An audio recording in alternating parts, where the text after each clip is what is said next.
Bien, maintenant que nous sommes au complet, nous allons pouvoir commencer cette séance du conseil de quartier qui siège en une nouvelle formation. C'est la raison pour laquelle il me revient de l'installer, puisque les conseils de quartier siègent délégation du maire.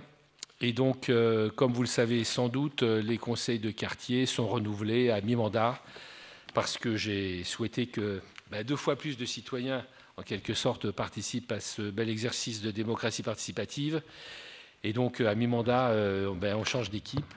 Et les conseillers de quartier qui ont été présents pendant la première partie du mandat, c'est-à-dire pendant 3 ans, laissent la place à leurs successeurs qui sont tirés au sort, ce qui s'est produit le 17 octobre dernier.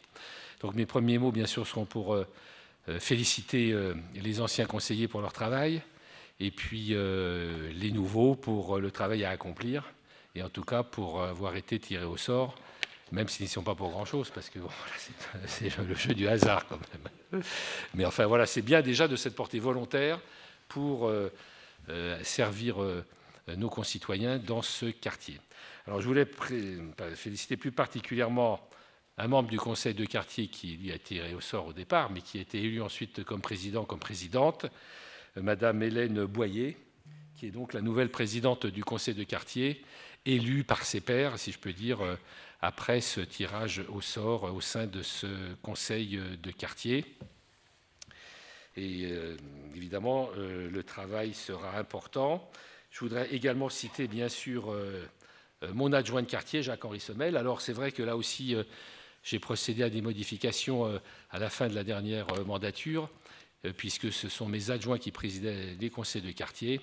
Et nous avons considéré que c'était plus opportun, plus démocratique que ce soit les citoyens du collège habitant qui président ces conseils de quartier, même si les adjoints, bien sûr, sont là en soutien pour relayer auprès des administrations parisiennes les différentes problématiques et les projets, et aussi pour dire au niveau du conseil de quartier quelles sont les transformations, les projets qui verront le jour dans ce quartier, étant donné que le conseil de quartier, c'est son objet, elle doit être informée de toutes les affaires qui concernent le quartier.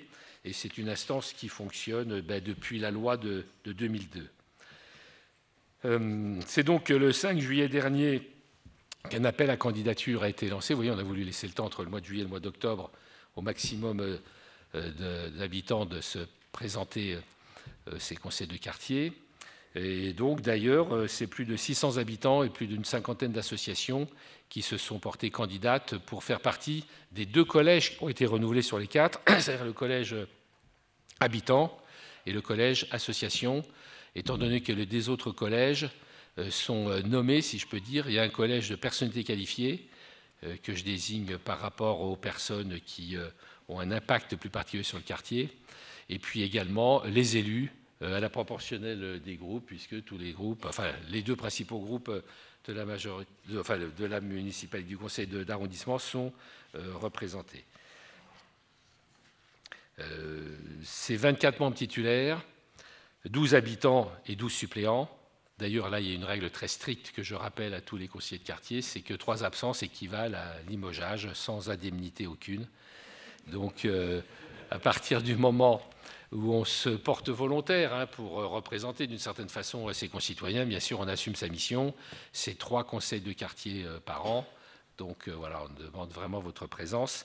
Et automatiquement, après 3 absences, il y a vous êtes remplacé par vos suppléants. 4 représentants d'associations, 4 personnalités qualifiées et 4 élus. Et bien sûr, pour 3 ans, votre mission, c'est de contribuer à l'amélioration de la vie locale et des conditions de vie de nos concitoyens dans ce quartier, avec différents moyens mis à votre disposition. Je rappelle aussi que le conseil de quartier, comme je le disais, se réunit en séance plénière, comme aujourd'hui, 3 fois par an, mais qu'il y a des séances préparatoires, à laquelle j'imagine vous avez procédé il y a quelques jours, qui permet d'établir l'ordre du jour. J'ai souhaité que les conseils de quartier soient maîtres de leur ordre du jour. Ce n'est pas la mairie qui leur impose, ils sont maîtres de l'ordre du jour, en fonction bien sûr des informations aussi qu'on leur donne, parce qu'il faut bien que nous leur disions qu'il y a tel ou tel projet dans l'arrondissement, mais ils peuvent choisir les sujets de leur choix.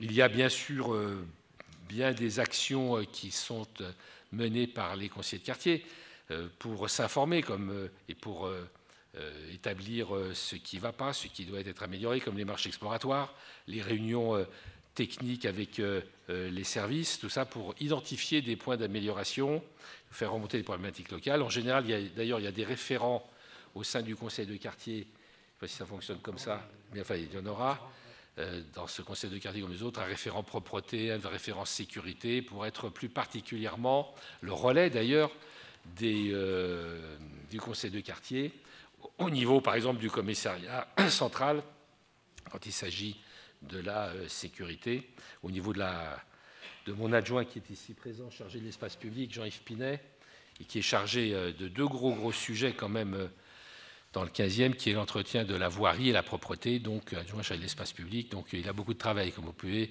imaginer, mais c'est bien aussi qu'il y ait des référentes de quartier qui sont des relais qui font remonter aussi les problèmes. Il y a une chose intéressante pour les conseils de quartier qui peuvent s'en saisir aussi, qui est le budget participatif, qui a été mis en place par la mairie de Paris il y a quelques années, et qui permet à une partie du budget de la ville et des arrondissements d'être décidés par les habitants. Pas par les conseils de quartier particulièrement, mais aussi par les conseils de quartier et par les habitants. Maintenant, c'est un processus qui est bien connu quand même, qui consiste au mois de février à une période d'idéation, c'est-à-dire que vous pouvez, pendant le mois de février, proposer tout projet de votre choix sur votre arrondissement, enfin sur le 15e. Évidemment, ensuite, il y a une commission de sélection qui élimine les projets qui n'ont pas de faisabilité pour des raisons techniques, administratives, juridiques, budgétaires, etc. Et les projets qui ont été retenus sont ensuite soumis au vote de tous les habitants du 15e, enfin tous ceux qui sont volontaires pour voter, au mois d'octobre à peu près. Et les projets qui sont les plus plébiscités par le vote sont retenus pour être mis en place et mis en œuvre dans le 15e à hauteur d'une enveloppe de 6,5 millions. Nous avons dans le 15e, parce que nous sommes un gros arrondissement, le plus gros d'ailleurs, une enveloppe de 6,5 millions pour réaliser des projets à l'initiative des habitants et qui ont été votés par eux-mêmes.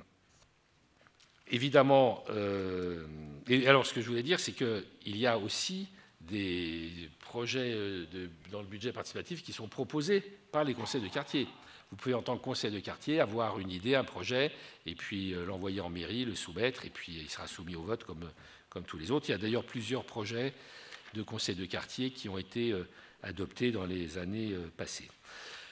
En dehors de ce budget général, et qui n'appartient pas qu'au conseil de quartier, parce que si on confiait 6,5 millions, ce serait bien, mais ça fait beaucoup quand même. Donc là, vous n'aurez, vous, que 3 306 €, ce qui est, on redescend sur Terre, comme budget de fonctionnement, un budget de 3 306 €, budget d'animation, qui vous permet de faire des animations locales, des petites fêtes de quartier et autres, et de la formation éventuellement, et aussi un budget d'investissement de 8 264 € par an. Alors ce sont des chiffres qui sont fixés par la mairie de Paris et qui sont les mêmes pour tous les conseils de quartier de tout Paris. C'est pas moi un matin qui me suis levé en disant tiens, on va donner 3 306 € au conseil de quartier. Ouais. Donc c'est une péréquation, c'est très compliqué comme calcul, mais voilà. Bon, ça permet de réaliser des petits aménagements locaux, comme des petits travaux de voirie justement, ou l'aménagement d'un petit espace vert, création de zones de stationnement pour vélo par exemple, ou d'installation de jardinières, de ralentisseurs, ce genre de choses, pas trop cher. D'ailleurs, si le budget d'un projet dépasse celui que je viens d'indiquer, en général, je rallonge un peu la note avec participation du budget du 15e. Donc on n'est pas totalement bridé à 8 264 €, on peut dépasser modérément. Et aussi, on peut, même si ce n'est pas très apprécié par la direction des finances de la ville, cumuler 2 années, par exemple. Si on a un projet qui fait 15 000 ou 16 000 euros, on peut cumuler sur 2 années. Bon, la mairie centrale l'accepte assez facilement, mais il ne faut pas trop abuser non plus. Voilà ce que je voulais vous dire en introduction.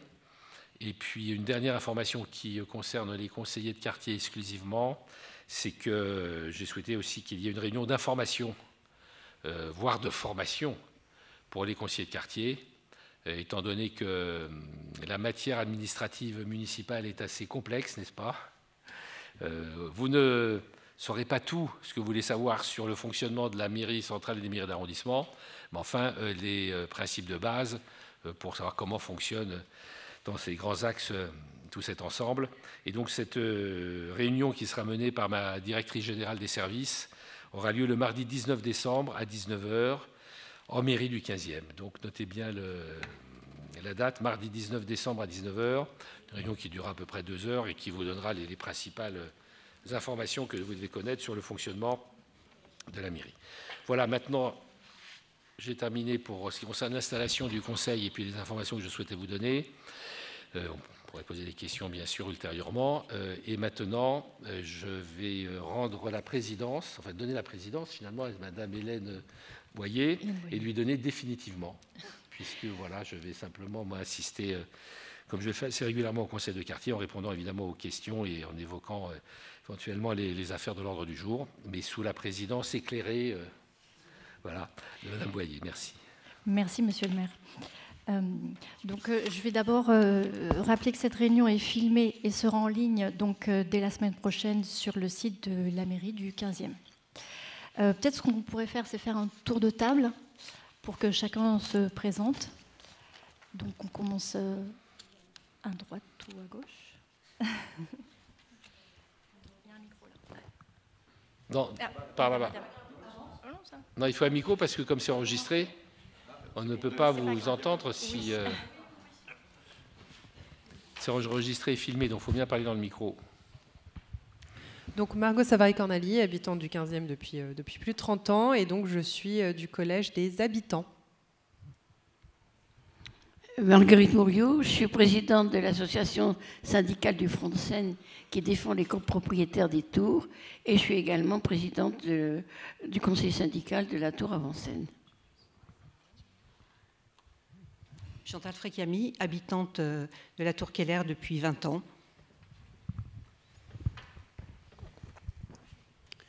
Bonsoir, Jean-Jacques Vacher, habitant 75 rue Saint-Charles. Bonjour, Chantal Terroir, je suis vice-présidente de l'association de défense de Beaugrenelle et du Front de Seine et j'habite là depuis 27 ou 30 ans. Voilà. Martine Badia-Durand, j'habite le quartier depuis plus de 40 ans. Voilà, et je suis conseillère de quartier. Cédric Dismiel, président de l'association des commerçants de la rue Saint-Charles. Donc Jean-Yves Pinet, adjoint au maire chargé de l'espace public, sécurité civile et prévention des crues, et pour aussi l'information de ce conseil, j'habite aussi ce quartier et mes enfants ont fréquenté cette école. Oui, bonsoir à tous, donc Jacques-Henri Semel, adjoint au maire du 15e, chargé de 2 quartiers, alors ce quartier, Emery Zola, et aussi le quartier Duplex, la Motte-Piquet, et aussi habitant du 15e depuis toujours. Donc, je suis Evelyne Baucheron, je suis conseillère d'arrondissement dans le groupe des élus de gauche. J'habite le quartier rue Mériot, donc vers Beaugrenelle. Donc voilà. Je suis Henri Zolaine, avocat de profession. J'habite dans le 15e, dans les tours de Beaugrenelle depuis plus de 30 ans. Et même si dans l'intervalle, j'ai fait un séjour à l'étranger, j'ai toujours gardé l'attache chez moi dans le 15e. Bonsoir, Jérémy Véron, je suis du collège habitant et je suis arrivé dans le 15e en 2020, mais j'habite sur Paris depuis plus de 20 ans et je suis breton, voilà, d'origine. Très bien. Le 15e est un arrondissement breton. Bonsoir à tous, Samy Dubois, donc j'habite le 15e depuis 2017, côté Front de Seine. Bonsoir, Joël Roy, j'habite juste derrière, rue des Frères Peignot, depuis bientôt 25 ans. Je représente Monsieur le maire pour les écoles au 56 Félix Faure et je suis membre de la Caisse des écoles. Bonsoir, Barira Sadé, je suis du Collège des associations. J'habite le 15e depuis une quinzaine d'années et je suis nigérienne d'origine et je coordonne une association qui est membre de Urbanistes sans frontières et nous aidons les collectivités dans leur transition numérique et énergétique. Bonsoir, Elvira Bogossian, j'habite le quartier depuis 3 ans, un petit peu plus de 3 ans, à Paris plus de 30 ans. J'ai l'expérience de travail syndical au niveau national et je suis collège habitant. Voilà.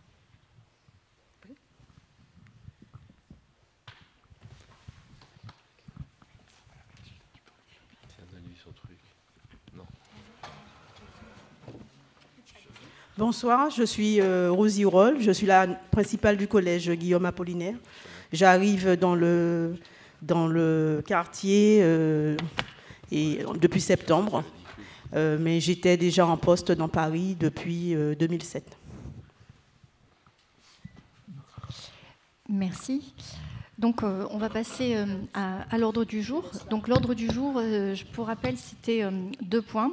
Le premier point, c'était de faire un point sur les travaux de réseau et de voirie pour l'année qui va venir, donc 2024, avec un petit rappel de ce qui a été fait en 2023.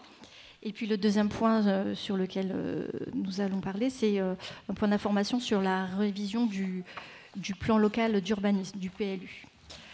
Donc en fait, je vais tout de suite passer la parole à monsieur Jean-Yves Pinet.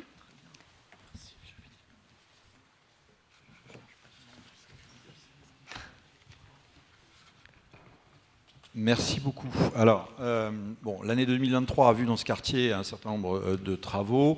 La bonne nouvelle, c'est que l'année 2024, avec les JO, il y aura un petit, on va dire, petite période de stand-by. Mais j'ai voulu, au-delà de l'année 2024, vous partager un certain nombre de travaux à venir. Donc on va même aller, Madame la Présidente, si vous me l'autorisez, au-delà de l'année 2024 pour des travaux d'importance. On va d'abord parler des travaux concessionnaires. Je rappelle, sous les trottoirs, sous les routes, vous avez un nombre de réseaux incalculable, des kilomètres de réseaux. Outre le réseau Enedis, donc, qui alimente en électricité l'ensemble des foyers, vous avez le réseau gaz. On a, et je pense qu'on en reparlera, n'est-ce pas, Monsieur le Président, le réseau CPCU, le réseau de chauffage urbain. Vous avez aussi le réseau anciennement Climespace, qui s'appelle maintenant Fraîcheur de Paris. Donc eux, c'est le froid, le CPCU, c'est le chaud. On a aussi Haute-Paris. Haute-Paris, c'est un petit peu différent parce que eux passent plus dans les égouts, donc c'est l'alimentation effectivement en eau de l'ensemble des immeubles. Et puis sans compter aussi l'ensemble des réseaux, des câbles opérateurs. Alors en ce qui concerne la fibre, une petite information tout de suite, c'est que vous avez principalement le réseau, c'est Orange qui pose la fibre, et après les immeubles se raccordent ou les gens se raccordent avec l'ensemble des opérateurs.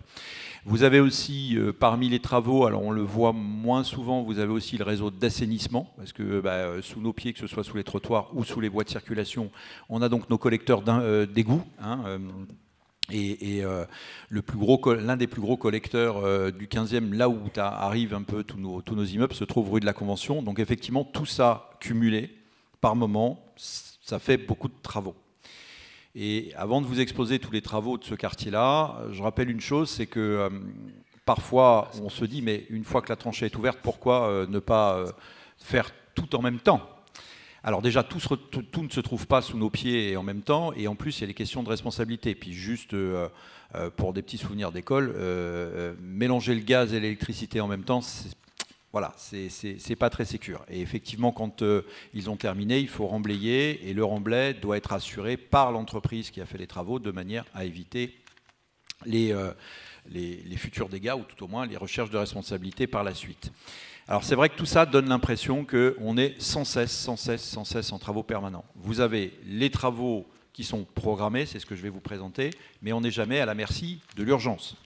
Et quand je parle de l'urgence, en ce moment, et dans ce quartier, mais pas que celui-là, on a aussi un autre réseau qui est très vieillissant, puisque sous nos pieds, nous avons des câbles des années 40 et des années 50 à remplacer, qui est le réseau d'éclairage public. Le réseau d'éclairage public étant un autre réseau que le réseau d'alimentation de vos immeubles et de vos appartements.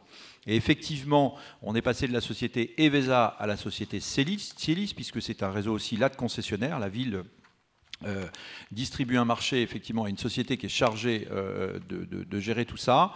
Alors, heureusement, cette fois-ci, dans le marché, la ville a mis un petit peu plus d'argent puisqu'il faut prévoir le remplacement de ces câbles. Des câbles des années 40 et 50 qui sont dits des câbles papier deviennent très fragiles. Et effectivement, c'est pour ça que ça saute. Il y a plusieurs rues. Souvent, vous faites remonter des informations en disant « ma rue est dans le noir », etc. Sachez que si elle est dans le noir, assez rapidement quand même, les éléments sont transmis au service. Mais effectivement, les recherches de panne sont bien souvent beaucoup plus compliquées qu'il n'y paraît. Et c'est pour ça que parfois, les pannes peuvent durer jusqu'à 3-4 semaines. Je pense notamment à la rue de Javel encore dernièrement, mais c'est comme ça sous d'autres quartiers. Alors, avant tout ça, je veux vous présenter des travaux dont vous ne soupçonnez peut-être pas que sous vos pieds passe un réseau de très haute tension. Dans notre quartier, dans ce quartier où on vit tous, vous avez un énorme transformateur qui se trouve rue de Javel. Alors, je ne sais pas pour vous le saviez, mais au 51 de la rue de Javel, vous avez un énorme transformateur qui, si demain il tombait en panne, là, on serait tous effectivement sans électricité. Et ce transformateur, il est alimenté par un réseau très haute tension, donc qui part du gros transformateur EDF, pour ceux qui le connaissent, qui est à Issy-les-Moulineaux, derrière l'héliport, et qui alimente deux gros postes dans le 15e. Et ça me permet, alors j'espère que c'est assez visible pour tout le monde, mais je sais que c'est les cartes, c'est pas très bien, mais je voulais vous montrer la structure électrique et énergétique de Paris pour vous faire comprendre. Le rouge, c'est la très haute tension. Après le vert, ça passe en moyenne tension, et on alimente Paris en basse tension.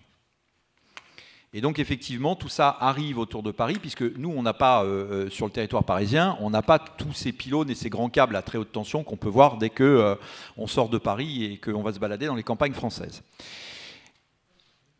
Sous nos pieds, il y a ce type de câble aussi qui est très vieux. Ce sont des câbles donc, qui sont capables de résister à de la très haute tension. Là, on parle de 400 000 volts. Et ces tubes, vous avez les 3 câbles, et vous avez les tubes, et à l'intérieur, il y a de l'huile. L'huile étant là pour éviter la surchauffe et faire en sorte qu'effectivement, on n'ait pas de problème à l'intérieur. Et l'huile est aussi là pour une raison importante, c'est l'étanchéité du câble. De manière à ce qu'il n'y ait pas quelque chose qui vienne perturber. Donc ces câbles, il faut les changer. On va les changer pour des câbles nouvelle génération. Donc ce sont des travaux d'importance qui là vont être faits par, pour ceux qui connaissent, RTE, le réseau de transport énergétique d'électricité, puisque au démantèlement de EDF-GDF, donc ça a été un petit peu dispatché. Enedis, c'est ceux qui vous amènent l'électricité jusqu'à chez vous, mais Enedis prend son électricité auprès d'RTE. Donc, si vous voyez là, vers la droite, c'est un petit peu comme ça que les câbles vont arriver. Donc on va remplacer ces 3 câbles, ce sera dans du béton, ce sera totalement étanche. Et effectivement, là, il faut que ces travaux soient faits pour qu'il n'y ait aucune panne d'urgence, parce que pour aller changer ou aller intervenir sur ce type de câble, c'est beaucoup plus compliqué que sur le simple câble Enedis qui se trouve sous nos trottoirs. Voici les 2 postes alimentés dans le 15e, le poste Javel et le poste Castagnari. Donc nous, on va surtout s'occuper du poste Javel, qui est en plein cœur de votre quartier. Vous voyez, ça part de ce qu'on appelle le poste Harcourt, qui est là, la grosse centrale à Issy-les-Moulineaux. Actuellement, c'est la liaison existante, donc elle longe la Seine, elle bifurque et elle va directement vers la rue de Javel en passant par la rue Gutenberg. Il faut savoir, alors là c'est grossier parce que vous avez des angles droits, mais en fait, en sous-sol, il n'y a pas d'angle droit. Il ne faut pas que ces câbles aient des angles droits, ce sont des énormes câbles, donc effectivement, il faut éviter ces angles droits. Ça fait très exactement 3 ans qu'RTE est à l'étude des sous-sols pour voir où ils vont passer, parce qu'ils vont passer sur des chemins presque identiques, mais un petit peu différents de ces lignes-là, et c'est pour ça qu'effectivement, il faut prendre le temps des études pour voir si tout est faisable, et on va donc aboutir à cette petite ligne jaune.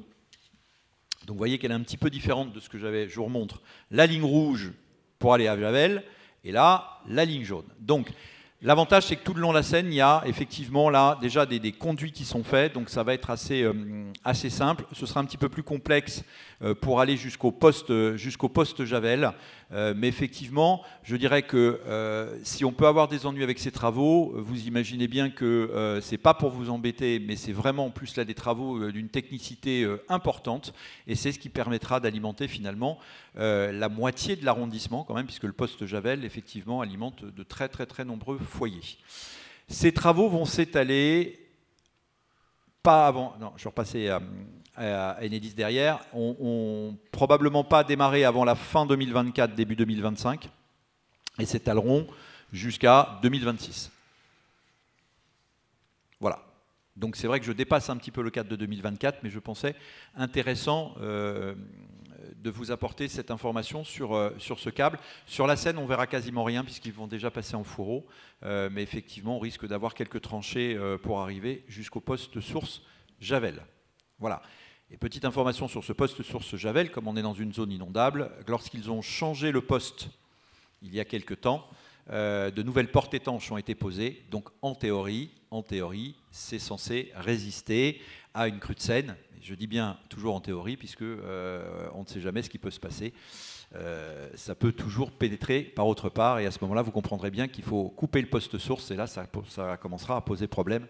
Mais je pense que ce qu'on appelle le PPRI, ou tout au moins l'inondation, la crue centenale, on en reparlera certainement dans ce conseil de quartier. Alors, comme on est passé d'RTE, on va passer à Enedis. Alors là aussi, je m'excuse, les cartes ne sont pas topissimes, mais en gros, on ne devrait pas avoir dans les travaux de prévision sur 2024 énormément de travaux dans le quartier, puisque tout est déjà quasiment soit enclenché, soit en train de se terminer. Je pense notamment à la rue Saint-Charles, mais effectivement, on a la partie un petit peu verte. Si vous voyez Javel, on a les rues Gutenberg, on a les rues des Bergers aussi, où un certain nombre de travaux basse tension doivent être réalisés et changés. Mais je dirais que concernant Enedis, on devrait être tranquille. Alors ça, ce sont les travaux programmés pour l'année 2024.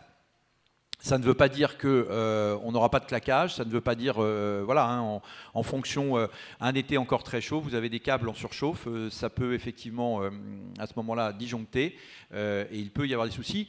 Il peut aussi y avoir des soucis, et c'est arrivé pour ceux qui habitaient rue de la Convention, enfin qui habitent toujours rue de la Convention, mais il y a quelques mois, d'autres travaux, une pelleteuse, et hop, on arrache un câble, et là on se retrouve sans rien, on ne comprend pas. Les équipes interviennent assez rapidement.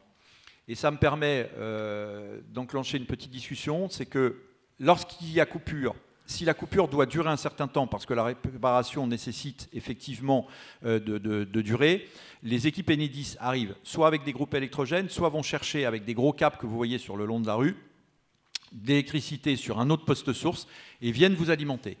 Soit votre générateur, enfin le branchement se trouve à l'intérieur de l'immeuble, et auquel cas ils sont obligés de laisser les portes ouvertes. Effectivement, les câbles rentrent chez vous, mais vous avez de l'électricité. Il faut savoir que de plus en plus, et c'est totalement gratuit, Enedis fait installer ces coffrets de branchement à l'extérieur des immeubles, ce qui permet en cas de panne effectivement de brancher directement derrière. Ces câbles-là vous permettent d'être alimentés, quelle que soit la durée de la réparation, et ça permet effectivement de suppléer et d'avoir de l'électricité, d'éviter de rester des heures et des heures, voire des jours sans électricité, surtout en ces périodes de fraîcheur. Voilà en ce qui concerne Enedis. On va passer maintenant à la RATP. Je vous ai mis pêle-mêle un certain nombre de travaux à la fois qui peuvent impacter les trottoirs et d'autres travaux que vous ne verrez pas. Et puis, je vous ai mis aussi sur le groupe RATP, je leur ai demandé de me faire une vision un petit peu plus lointaine. C'est pour ça que je disais que j'allais dépasser 2026, parce que je pense qu'il faut se préparer à des travaux d'envergure de la ligne 10. Je ne parle même pas de la place Charles-Michel où il faudra faire une rénovation effectivement de la station. La ligne 10, la problématique, on l'abordera un petit peu plus tard, c'est effectivement l'étanchéité. Et qui dit étanchéité, pour ceux qui connaissent le premier tronçon de l'avenue Émile Zola, malheureusement on va être obligé de faire la même chose. Donc là on est surtout sur des travaux de trottoir avec des changements de câbles parce que la RATP a aussi besoin de câbles, donc plus sur la zone donc aux alentours des 130, 128, de 124 à 130. Donc là, ce sont aussi des petites tranchées et ils vont repasser des câbles puisque le métro fonctionne aussi à l'électricité. Il est alimenté à certains endroits par de la ligne à très haute tension et aussi de la basse tension. Alors, voilà. Alors, 2026-2027. Donc l'avenue Émile Zola, la ligne 10, l'étanchéité, on est sur un peu plus de 2 km. Et là, vous comprenez bien, je l'ai mis et je suis d'autant moins serein que j'en parle avec Philippe Bougeon à côté qu'il va falloir abattre les arbres. On a essayé de voir sur le premier tronçon, et ça a été très compliqué, et Philippe Bougeon avait mené de fortes discussions avec la RATP pour essayer de voir les solutions de déraciner, aller chercher l'ensemble des racines, de sortir les arbres des cuves, de pouvoir les garder effectivement tels qu'ils sont et de pouvoir les replanter. C'est assez compliqué à faire, et effectivement le service de l'art préfère les abattre, ce qui ne nous arrange absolument pas, parce qu'en plus ils sont quand même assez magnifiques.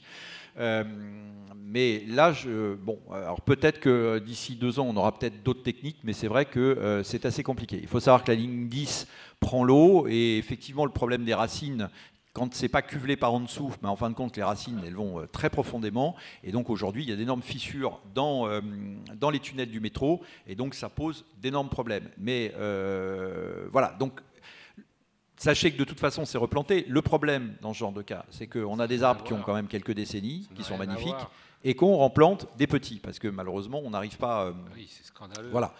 Mais voilà le programme travaux 2026-2027 sur la ligne 10, après le premier tronçon qui avait été fait effectivement sur l'autre partie Émile Zola. 2 choses, des renouvellements d'escaliers mécaniques, donc ils vont changer les escaliers mécaniques. Nous, on est surtout concernés sur le métro Javel, donc sur la période juste avant les JO, pour que finalement l'escalier soit opérationnel entre mai et juillet. Voilà, et j'ai pas mis la place Charles-Michel, parce que c'est encore un autre sujet, on n'en a pas encore trop parlé. D'autres travaux concernant, et ça concerne aussi les stations de ce quartier-là, mais au-delà, ce qu'on appelle les travaux PPRI. PPRI, c'est pour plan de prévention du risque inondation. Aujourd'hui, tout autour des stations, il est fabriqué une semelle spécifique pour pouvoir accueillir des bâtards d'eau en métal. Jusqu'à présent, la RATP, pour protéger ces stations, protéger ces infrastructures en cas de crue de Seine, avait des parpaings et du mortier qui étaient stockés, mortier qu'il fallait renouveler tous les X temps puisque c'est une denrée périssable, ce qui n'était pas simple parce que ça voulait dire qu'en cas de crue, il fallait que toutes les équipes commencent à monter les murs tout autour, etc. Il y a de nouvelles technologies et notamment les bâtards d'eau. Les bâtards d'eau, c'est des gros... c'est des plaques métal ou aluminium profilées avec étanches. Et donc, effectivement, il faut des semelles spécifiques pour pouvoir effectivement monter ces bâtards d'eau tout autour des stations. Puisque je rappelle qu'en cas de risque inondation, le jour où la Seine débordera, l'important, c'est de protéger les populations au départ. OK. Ça, c'est la première des choses. Mais la deuxième des choses, ce sera de protéger les infrastructures pour retourner à la normale le plus rapidement possible.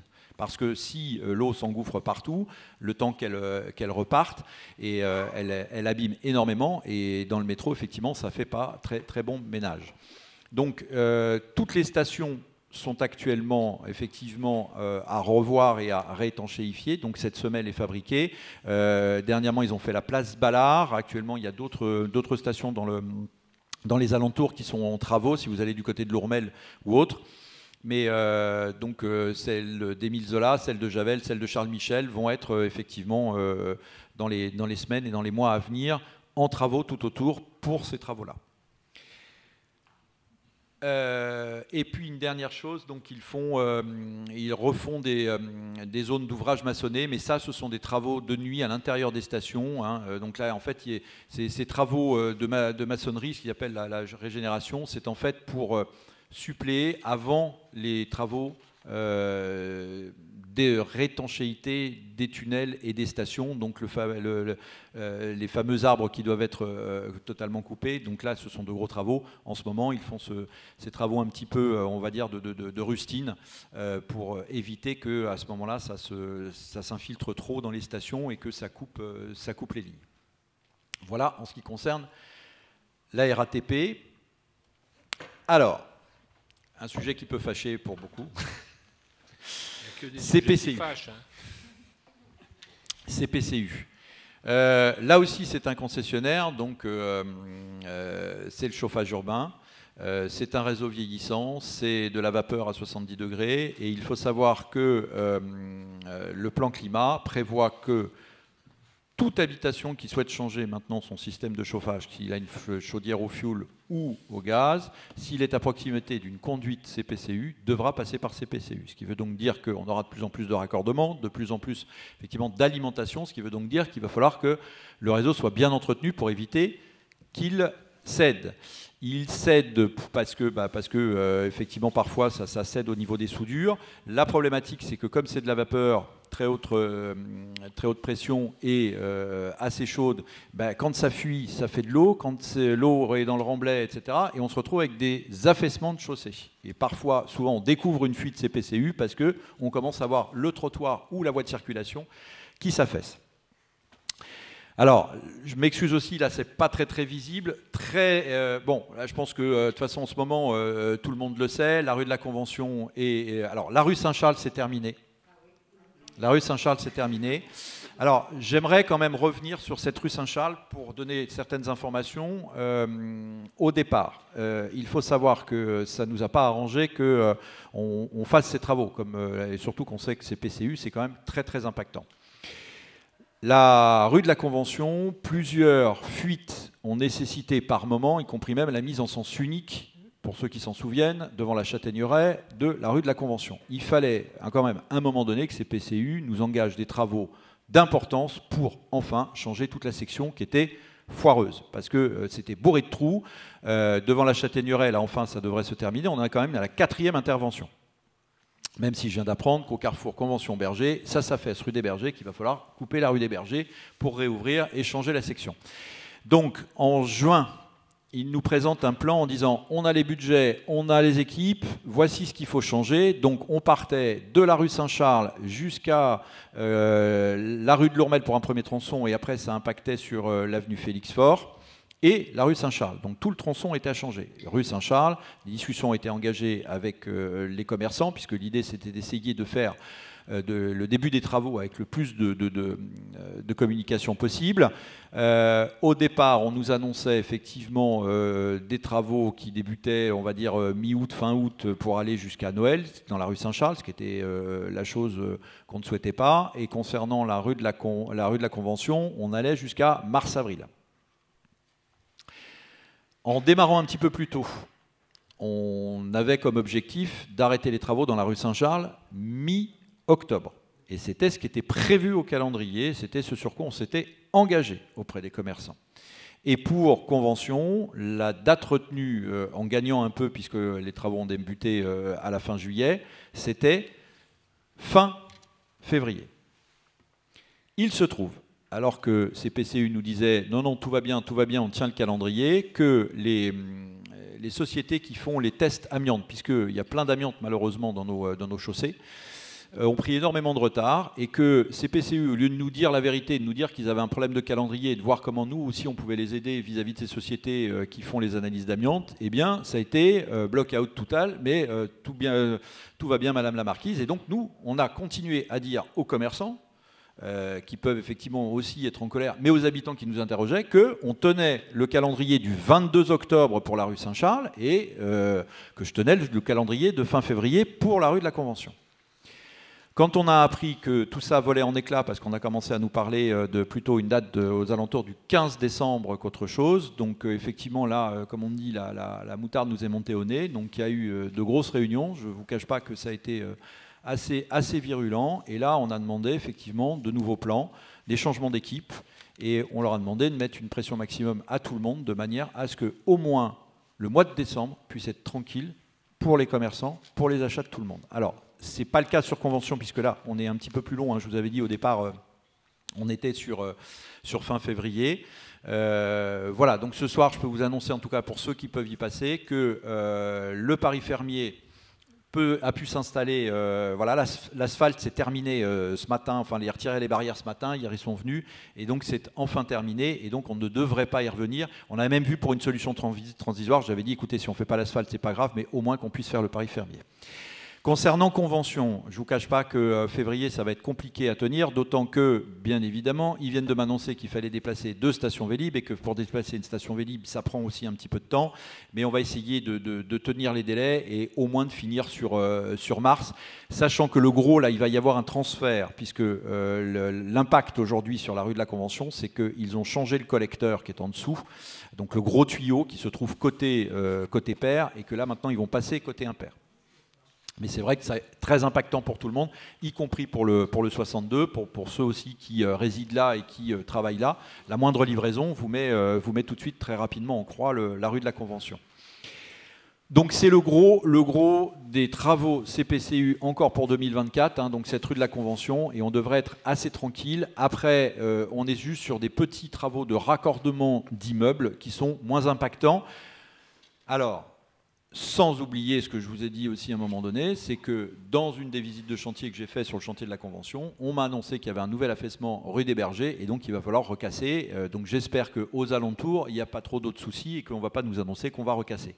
C'est toute la difficulté de ce réseau CPCU, c'est-à-dire que on sait en plus quand il commence, on ne sait jamais quand il termine, parce qu'à chaque fois, ils nous disent « Ah ben j'ai encore ceci, j'ai encore cela ». Demandez aux gens qui habitent la rue de Vouillers, c'est exactement la même chose, ça traîne en longueur. On a beau leur demander des délais, donc ils nous disent on fait au mieux, mais c'est vrai que c'est une vraie catastrophe, et moi ça me pose question quand on impose, de par ce plan climat, ce que je peux tout à fait comprendre, mais quand ce réseau-là a autant d'impact, c'est vrai que ça peut poser quand même des questions, à la fois notamment pour le transit sur les trottoirs, parce que c'est quand même très très impactant.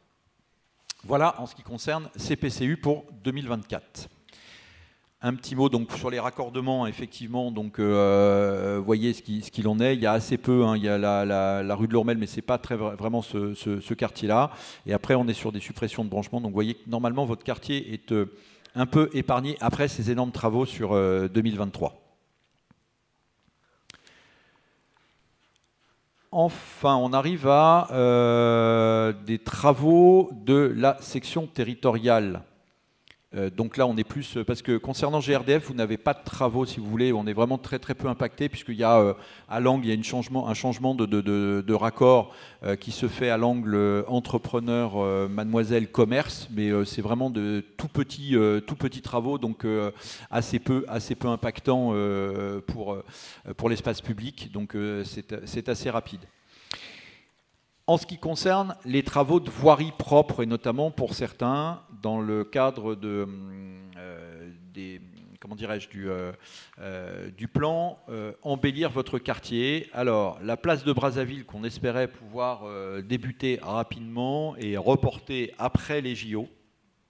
Et en plus, la voirie nous l'a mis en priorité 2 parce qu'on a un petit problème de budget. Le premier projet a été retoqué effectivement par les pompiers parce qu'il y avait un problème de circulation de certains engins. Donc il fallait revoir tout ça, sachant qu'on est en train de voir peut-être à jumeler la place de Brazzaville avec les travaux de cet espace vert qui va être renouvelé sur la contre-allée du quai de Grenelle.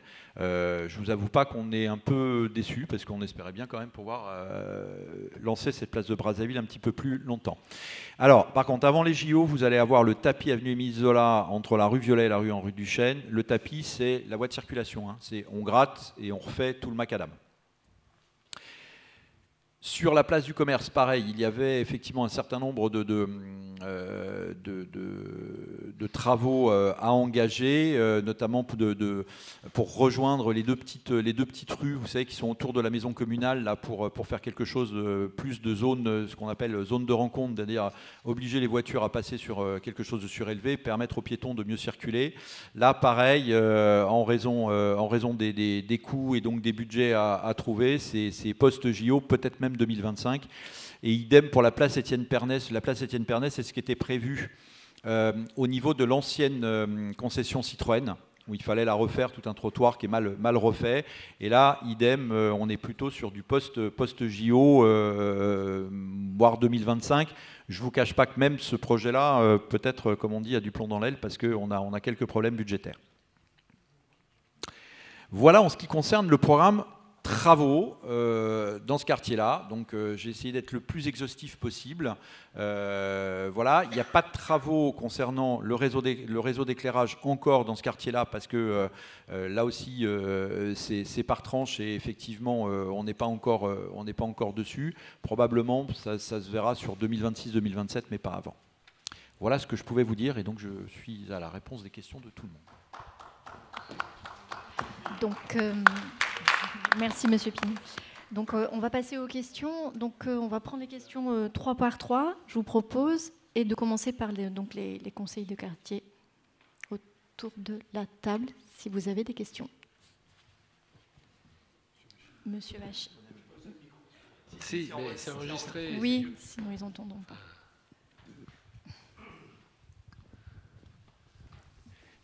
Non, je voulais revenir sur les travaux de la CPCU entre la rue de la Convention et la rue de Javel. Donc la chaussée a été mobilisée, on va dire, de fin juillet à aujourd'hui, 14h. Ce qui m'a surpris, c'est la manière dont ces travaux ont été exécutés.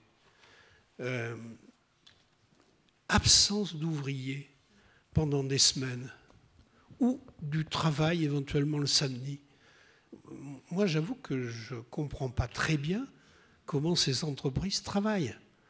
Bien sûr qu'il y a des choses qui ont été faites, mais est-ce que raisonnablement, il y avait besoin de 5 mois pour faire ces travaux? 2 mois, à mon avis, suffisaient. Alors, bien sûr, des bruits, on a trouvé de l'amiante, pourquoi pas autre chose. Mais moi, je pense que c'est quand même un problème d'organisation, ou alors des entreprises qui ont pris des marchés et qui font tourner leur effectif. Moi, je trouve ça quand même assez scandaleux, parce que les marchés, quand même, ont été déplacés pendant 5 mois. Les commerçants, qui se sont retrouvés pour certains devant le cimetière, ont perdu des clients. Ça, c'est très clair. Le commerce en a pâti. Moi, je trouve ça pas très responsable. J'avoue que je suis surpris par, comment dirais-je, cette désorganisation. Oui, moi j'ai une petite question. Merci pour cette présentation. Comme ça, on a un bon aperçu de ce qui va se passer, mais il y a également les travaux, on va dire, privés. Et donc, en plus des gros travaux, il y a des travaux privés donc, dans des immeubles. Et souvent, normalement, ils doivent afficher jusqu'à quand ils empiètent sur la chaussée, mais alors, soit ils ne les affichent pas, donc ça, c'est pas normal. Mais voilà, est-ce qu'il y a des contrôles aussi de ce côté-là? Parce qu'on a l'impression que, même pas loin de chez nous, ici, je ne sais plus dans quelle rue, il y a des travaux, je crois que c'est SNCF sur un immeuble, qui durent depuis des années, et puis les affichages ne sont pas les bons, et ce n'est pas le seul, c'est juste un exemple. Donc l'un dans l'autre, c'est sûr que c'est très difficile pour tout le monde. Merci. Une troisième question, éventuellement? Des conseils de quartier? Non, alors, allons-y. Alors, on est tous étonnés de la manière dont travaille CPCU. Je ne vais pas vous le mentir, on est tous étonnés, et moi-même, je ne comprends pas. Alors, la phase travaux CPCU, ce qui nous a été expliqué, et à une époque, on avait même demandé, alors normalement, ils sont censés mettre des panneaux d'information où ils écrivent leurs 4 phases. Parce qu'il y a en plus, alors il y a une vraie phase d'attente, c'est-à-dire que quand ils ont refait la canalisation, c'est mis sous pression, et il y a une phase de test, et là, effectivement, il n'y a pas d'ouvriers. Cette phase de test dure plus ou moins long, c'est pour tester les soudures, pour voir si elles ne vont pas céder avant de remblayer. Ce qu'il y a de sûr, effectivement, c'est que l'amiante n'arrange rien. Non, là, très franchement, l'amiante n'arrange rien. C'est-à-dire que les prélèvements amiante, si en plus on en trouve, alors là, ça rallonge parce qu'il faut tout désamianter, etc.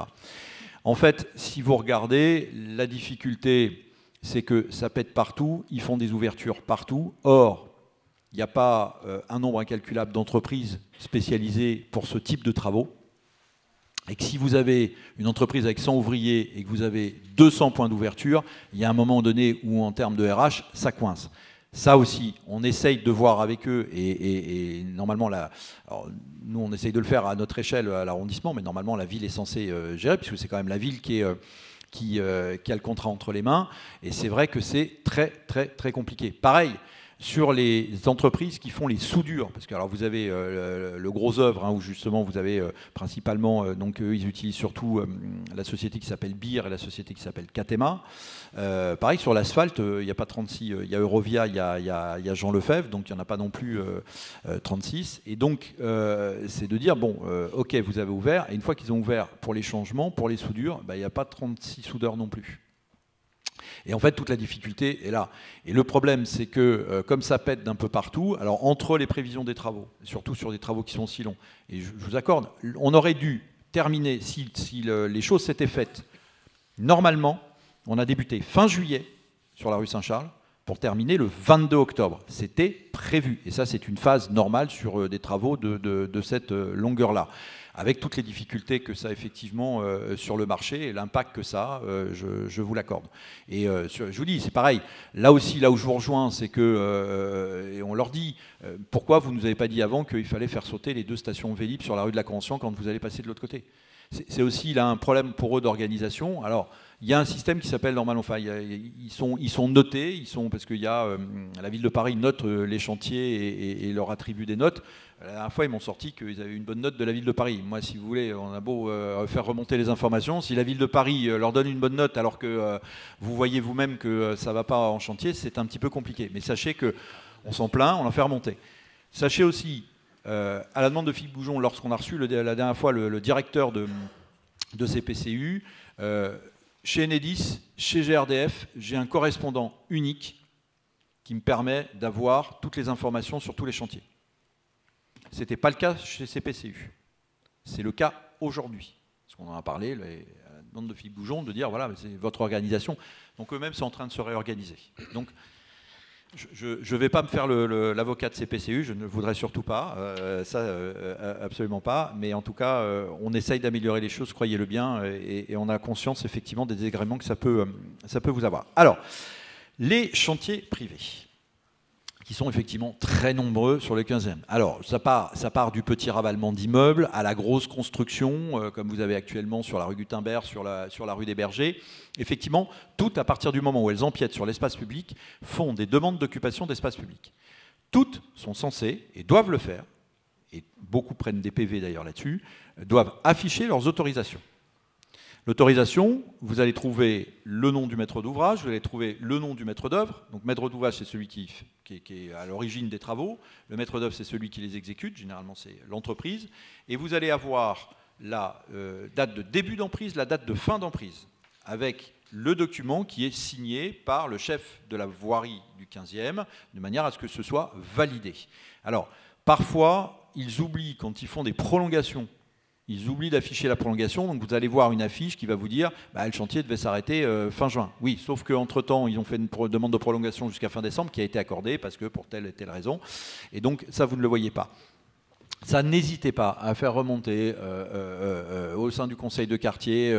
Vous voyez ces choses-là, ce n'est pas affiché. On fait passer des unités, ils font un contrôle, ils demandent à ce que ce soit affiché. Et si à la deuxième fois, quand ils repassent, ça ne l'est pas, c'est une contravention. Il faut savoir que des chantiers qui sont mal tenus, les emprises qui sont mal tenues, les emprises sont révocables. Donc on peut annuler ces emprises. Je renvoie au 73 rue de la Convention, chantier Bouygues et logis Siamp, qui a été une catastrophe depuis le départ. L'emprise a été annulée. Donc je ne vous dis pas la complexité pour les entreprises, effectivement, après de faire ces chantiers. Mais il y a un moment donné où on est aussi comptable je dirais, de la libre circulation et de l'intérêt du bien commun et du public. Donc voilà, hein, l'entreprise a besoin de son emprise pour travailler. Elle n'est pas là non plus pour tout occuper et faire en sorte que ça amène des crispations. Donc les emprises sont révocables. Là où on a des difficultés sur les chantiers, ce sont les échafaudeurs. À partir du moment où vous avez échafaudage, c'est posé un peu n'importe comment. On a beau essayer de réguler, c'est très compliqué. Et effectivement, vous voyez aussi des montages d'échafaudage où ils n'ont pas prévu de sécurité. Combien de fois on est obligé d'envoyer des effectifs parce que les piétons se trouvent en plein milieu des voies de circulation parce qu'ils ont décidé de fermer avec une barrière, parce qu'ils montent l'échafaudage et puis personne ne passe en dessous. Donc tout ça, il ne faut pas hésiter à le faire remonter. Il y a des choses qui peuvent être faire remonter par l'application dans ma rue en fonction des éléments. Mais oui, les chantiers doivent se faire. Ils doivent se faire en pleine sécurité et ils doivent se faire dans le respect des règlements. Voilà, donc sur ça, n'hésitez pas à faire remonter les choses. Je crois que Monsieur le maire voulait rajouter quelque chose. Oui, quelques mots complémentaires. Effectivement, nous avons beaucoup de difficultés avec les concessionnaires de réseaux souterrains, au premier rang desquels la CPCU. D'abord parce que le réseau est vétuste et ancien. C'est dans le 15e que la CPCU a démarré son réseau, voilà quelques décennies. L'usine de la CPCU est implantée dans le 15e, d'ailleurs, dans le front de Seine, comme chacun sait. Et donc, comme c'est le réseau le plus ancien, il est le plus vétuste. Et ce sont des opérations extrêmement délicates. D'ailleurs, lors de travaux, enfin pas dans le 15e, mais dans différents arrondissements, il y a eu des morts à l'occasion de travaux de rénovation des conduites de la CPCU. C'est quelque chose de très dangereux. Et les travaux sont très délicats, parce que ce sont des conduites de vapeur. Et bien souvent, nous constatons qu'il y a des travaux d'urgence. C'est-à-dire nous essayons évidemment de programmer des coordinations de travaux. Enfin, ça c'est au niveau central d'ailleurs aussi, mairie de Paris. Mais avec la CPCU, il y a très très souvent des interventions d'urgence, et du jour au lendemain, il faut tout casser, recasser, etc. Alors, c'est vrai qu'autrefois, ils creusaient des tranchées très très longues.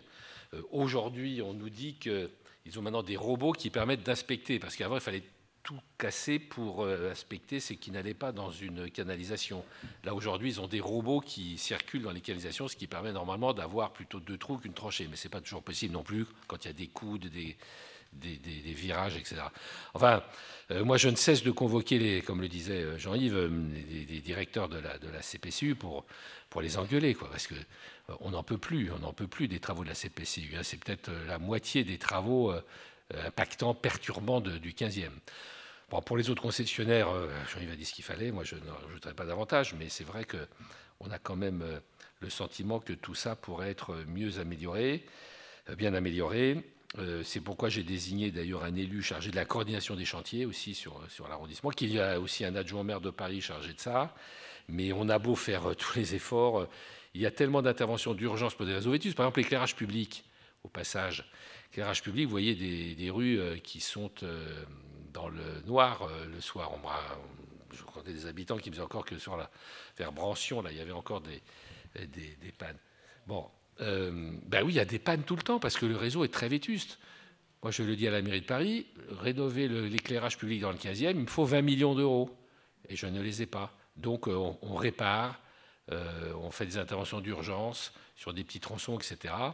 Mais il y a beaucoup de réseaux qu'il est nécessaire de réparer. Et en plus, bon, je vois tout ce qui se développe sur le plan de l'électricité.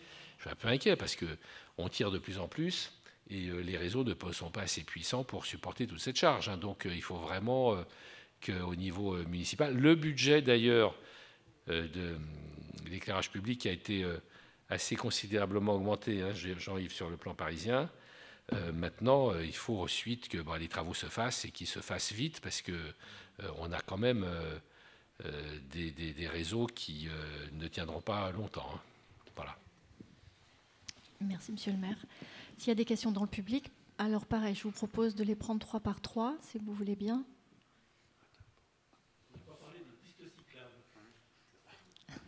Alors, merci, madame. Madame. Oui, je voudrais faire 3 remarques. La première concerne les travaux en général. Les habitants ne refusent pas les travaux. Ils comprennent très bien que quand les câbles doivent péter ou les canalisations sont en dégradation et que les travaux doivent être exécutés. Ce qu'ils ne comprennent pas, c'est que les travaux n'en finissent plus ou que les panneaux qui sont affichés, les délais qui y sont inscrits ne sont pas tenus. Et donc là, au sujet de la coordination des chantiers, là, franchement, il y a quelque chose à revoir. Ils ne comprennent pas, par exemple, que des chantiers soient ouverts, que personne ne travaille dessus, que tout d'un coup, les travaux sont terminés et que le chantier n'est jamais débarrassé, sert de dépotoir. Donc là, il y a franchement quelque chose qui doit être vu de près. La deuxième remarque, c'est le marché. Alors moi, je ne peux pas croire qu'on se met à ouvrir un chantier où on va casser non seulement la chaussée, mais aussi toucher à des canalisations dont tout le monde sait que, ayant été fabriquées bien avant la guerre, au moment où il y avait de l'amiante, il y a de l'amiante un peu partout. Comment on a pu s'apercevoir que le chantier était ouvert, que le diagnostic pré-amiante qui est obligatoire n'a pas été fait? Franchement, ce chantier mériterait une sanction financière parce que les chantiers qui n'en finissent plus, on rouspète un peu, mais ça en reste là. Tandis que le marché de la rue Saint-Charles a eu des conséquences mais incroyables. Moi, j'ai parlé encore ce matin à des commerçants du marché, alors les commerçants ambulants, et qui disent que certains ont perdu jusqu'à 30% de leur chiffre d'affaires. Et bon, l'époque n'est pas tellement à ce que ces commerces perdent de l'argent. Tant qu'aux commerçants de la rue Saint-Charles, je pense que certains se sont sentis maintenant en difficulté. Et je ne parle pas des habitants qui habitent les immeubles au-dessus. La troisième remarque, alors, il y a la ligne 10. On est certains ici à avoir connu les problèmes d'étanchéité de la station Émile Zola. Il a fallu arracher des arbres, il a fallu fermer des commerces, la ligne, le métro lui-même, les rames circulaient, mais la station de métro est restée fermée, et de nombreux mois. Je me souviens d'une réunion en mairie, monsieur le maire, que vous avez convoquée. Certains commerçants disaient qu'ils ne réouvriraient pas. Et effectivement, malgré l'aide qui a pu leur être apportée, ces commerçants n'ont pas réouvert. Il y a des commerçants autour de la station Zola les commerces ont été définitivement fermés. Donc la ligne 10 et les travaux de la RATP, ça, ce n'est pas une petite affaire. Parce que si c'est des travaux d'étanchéité, d'accord, les rames passeront, mais si pendant un certain temps, les gens qui prennent tous les jours le métro à la station Charles-Michel ne peuvent pas l'utiliser, alors là, il y a un problème sérieux et dont il faudrait qu'on parle autrement qu'au travers d'une réunion de conseil de quartier comme celui-là. La quatrième question, moi j'ai posé la question dans un de nos bulletins, ça concerne les chaussées et les trottoirs. Le quartier, ça doit être partout ailleurs, parce que je ne vois pas pourquoi ça serait que chez nous dans ce quartier-là, nécessite des travaux importants. Je rappelle que depuis je ne sais combien de temps, nous réclamons que la voirie de la rue Saint-Charles, de la place Charles-Michel à la place Saint-Charles, soit refaite. Il y a des nids de poules, il y a un peu partout dans le quartier des rues qui sont dangereuses pour les vélos, pour les motos. Et moi, j'ai fait une proposition. Une année, eh bien, il n'y a pas de budget participatif et on refait la voirie. Alors, il y aura des travaux, je vous l'accorde, mais il est temps maintenant de ne pas laisser plus dégrader les chaussées et les trottoirs. Merci. Monsieur devant, monsieur Vicaire devant, vous aviez une question? Oui, on n'a pas parlé des pistes cyclables. D'accord.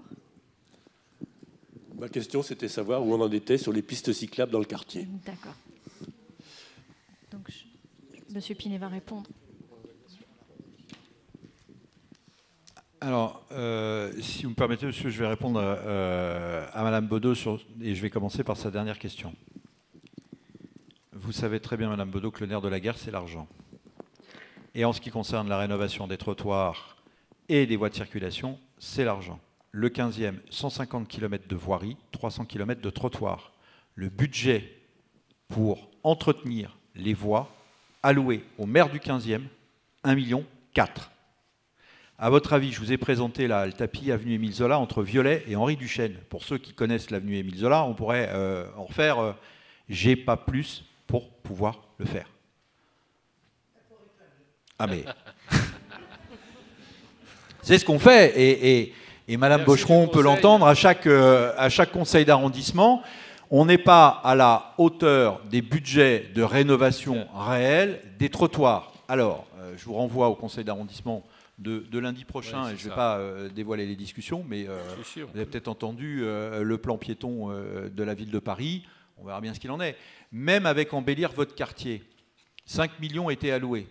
Quand vous voyez qu'aujourd'hui, il y a des tas de choses qui sont abandonnées, en plus, on m'a alloué 5 millions et on m'a dit, oui, bah alors, vu le 15e sur la mandature, donc le premier quartier, qu'est-ce qu'on a fait? La première, EVQ1, vous êtes EVQ1, on a mis quoi? Emery-Zola, Violet-Commerce, Saint-Lambert.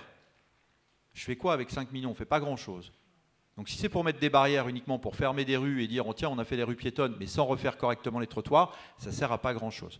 Donc on est entièrement d'accord, il y a effectivement une rénovation complète qui doit être faite d'un certain nombre de trottoirs qui sont dans des états déplorables. Je regrette aussi qu'on ait perdu par exemple la brigade de voirie qu'on avait à demeure sur le 15e parce qu'il y a une chose qui est par exemple réparable très vite mais qui amène des chutes. La bulle de gaz, vous avez tous vu sur les trottoirs, des fois vous avez une espèce de bulle qui sort. C'est une bulle de gaz qui remonte quand l'asphalte est un petit peu mou, ça il suffit de taper dessus et ça s'aplatit.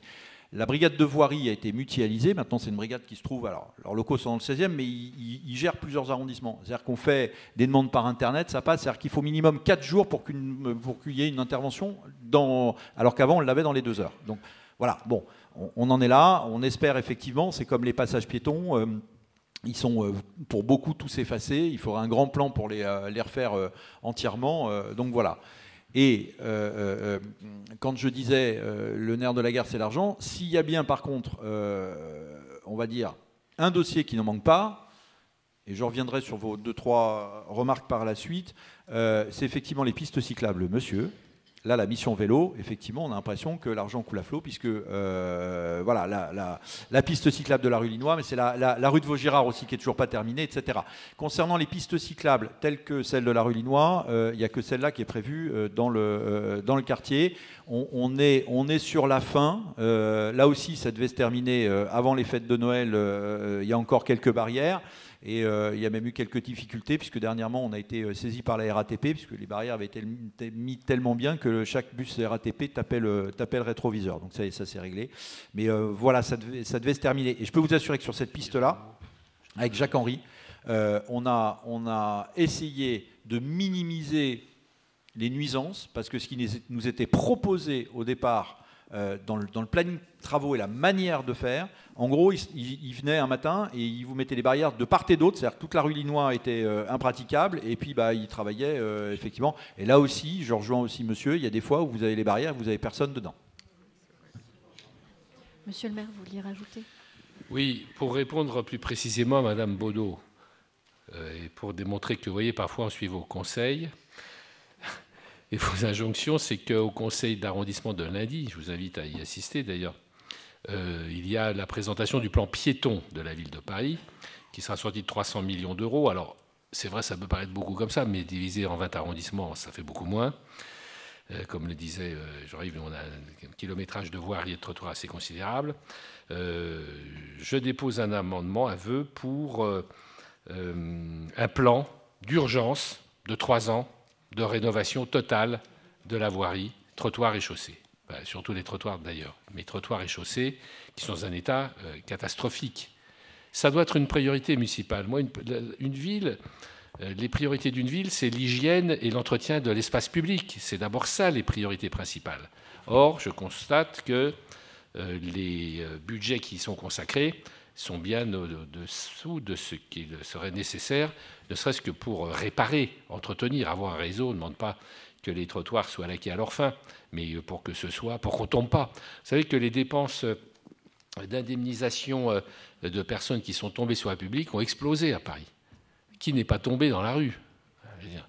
Donc voilà, on dépose ça. Deuxièmement, j'ai décidé également de mettre en place, à partir de, enfin, je ne sais plus la date, mais enfin c'est au mois de décembre, un comité piéton. Voilà. On a un comité vélo qui essaie de regrouper enfin, les élus des associations enfin, qui s'occupent de vélo pour étudier les questions de pistes cyclables notamment. Mais aussi, il nous est apparu vraiment important que les piétons soient mieux traités. On traite bien les cyclistes à Paris, les piétons qui sont les plus vulnérables sur la voie publique. doivent être traités eux aussi.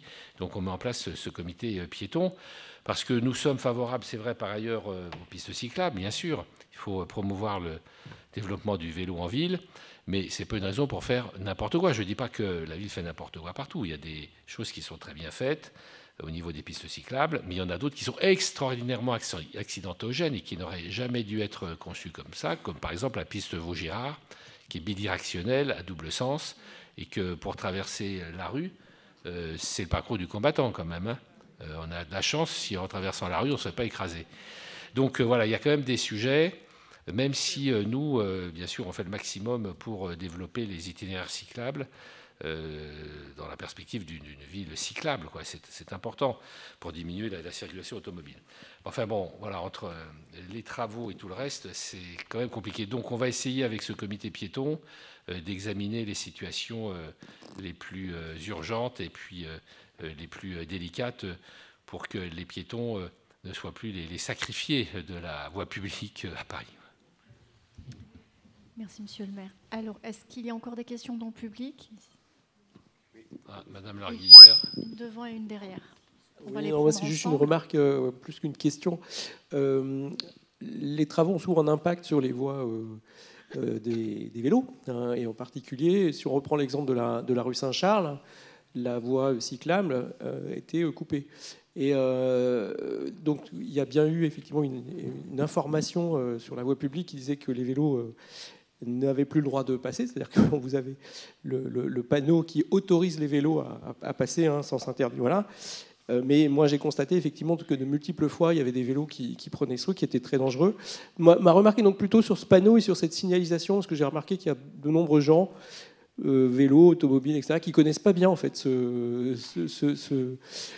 ce panneau qui en fait autorise les vélos ou pas à desserre. Donc ma reco, ce serait peut-être d'une part de faire beaucoup plus de publicité sur l'existence de ce panneau. Par exemple, à rue du Théâtre, il y a un morceau de voie qui est interdit au vélo et nombre de fois parce qu'il n'y a pas ce truc. Voilà, c'est juste une remarque parce que c'est gagnant-gagnant en fait, hein, effectivement, parce que quand on est du coin, on sait que les vélos n'ont pas le droit d'y aller, donc on regarde pas à droite et combien de fois.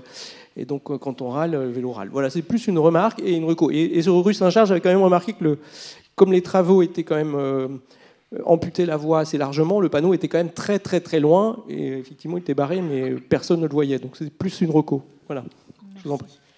Et il y a une dernière question dans le fond. Et puis après... D'accord, ok, ça marche. Oui, alors vous avez entièrement raison, effectivement. Alors la difficulté, c'est qu'à partir du moment où il y a rétrécissement de voie, effectivement, il y a un moment donné où on peut pas tout faire. La difficulté aussi, c'est effectivement le respect du code de la route et les panneaux parfois qui sont mal mis. Alors on essaye de les remettre, effectivement. Moi-même, j'ai fait remettre deux fois. Ce panneau de déviation, d'ailleurs pour les vélos, est reparti un peu sur le côté, ce qui fait qu'on le voyait moins bien. Après, je dirais qu'on essaye de faire au mieux. Maintenant, c'est vrai qu'avec les cyclistes, on a un peu de mal quand même à leur faire suivre le code de la route. Je dirais que si tous les cyclistes s'arrêtaient au feu rouge, ce serait bien. C'est loin d'être le cas. Là où, par contre, je trouve qu'ils jouent quand même un petit peu avec leur vie, c'est que si on met ces panneaux-là, c'est pas pour rien. S'il y a un vrai rétrécissement, s'ils sont face au bus ou un gros camion, ça ne passe pas. Et voilà, donc la réglementation routière impose ces panneaux jaunes, effectivement, pour signaler à tout le monde, aux usagers de la route, qu'il y a des travaux. Ce serait bien qu'ils les respectent, parce qu'un jour, ça coince, et un jour, malheureusement, ça se termine mal. Donc, mais là... À part la verbalisation, c'est un peu compliqué. D'ailleurs, en dehors de la verbalisation, nous sommes portés volontaires à la mairie du 15e pour organiser en mairie des stages d'alternative à la sanction, si je veux dire, des stages de formation pour les deux roues qui commettent des infractions à la sécurité routière, quoi.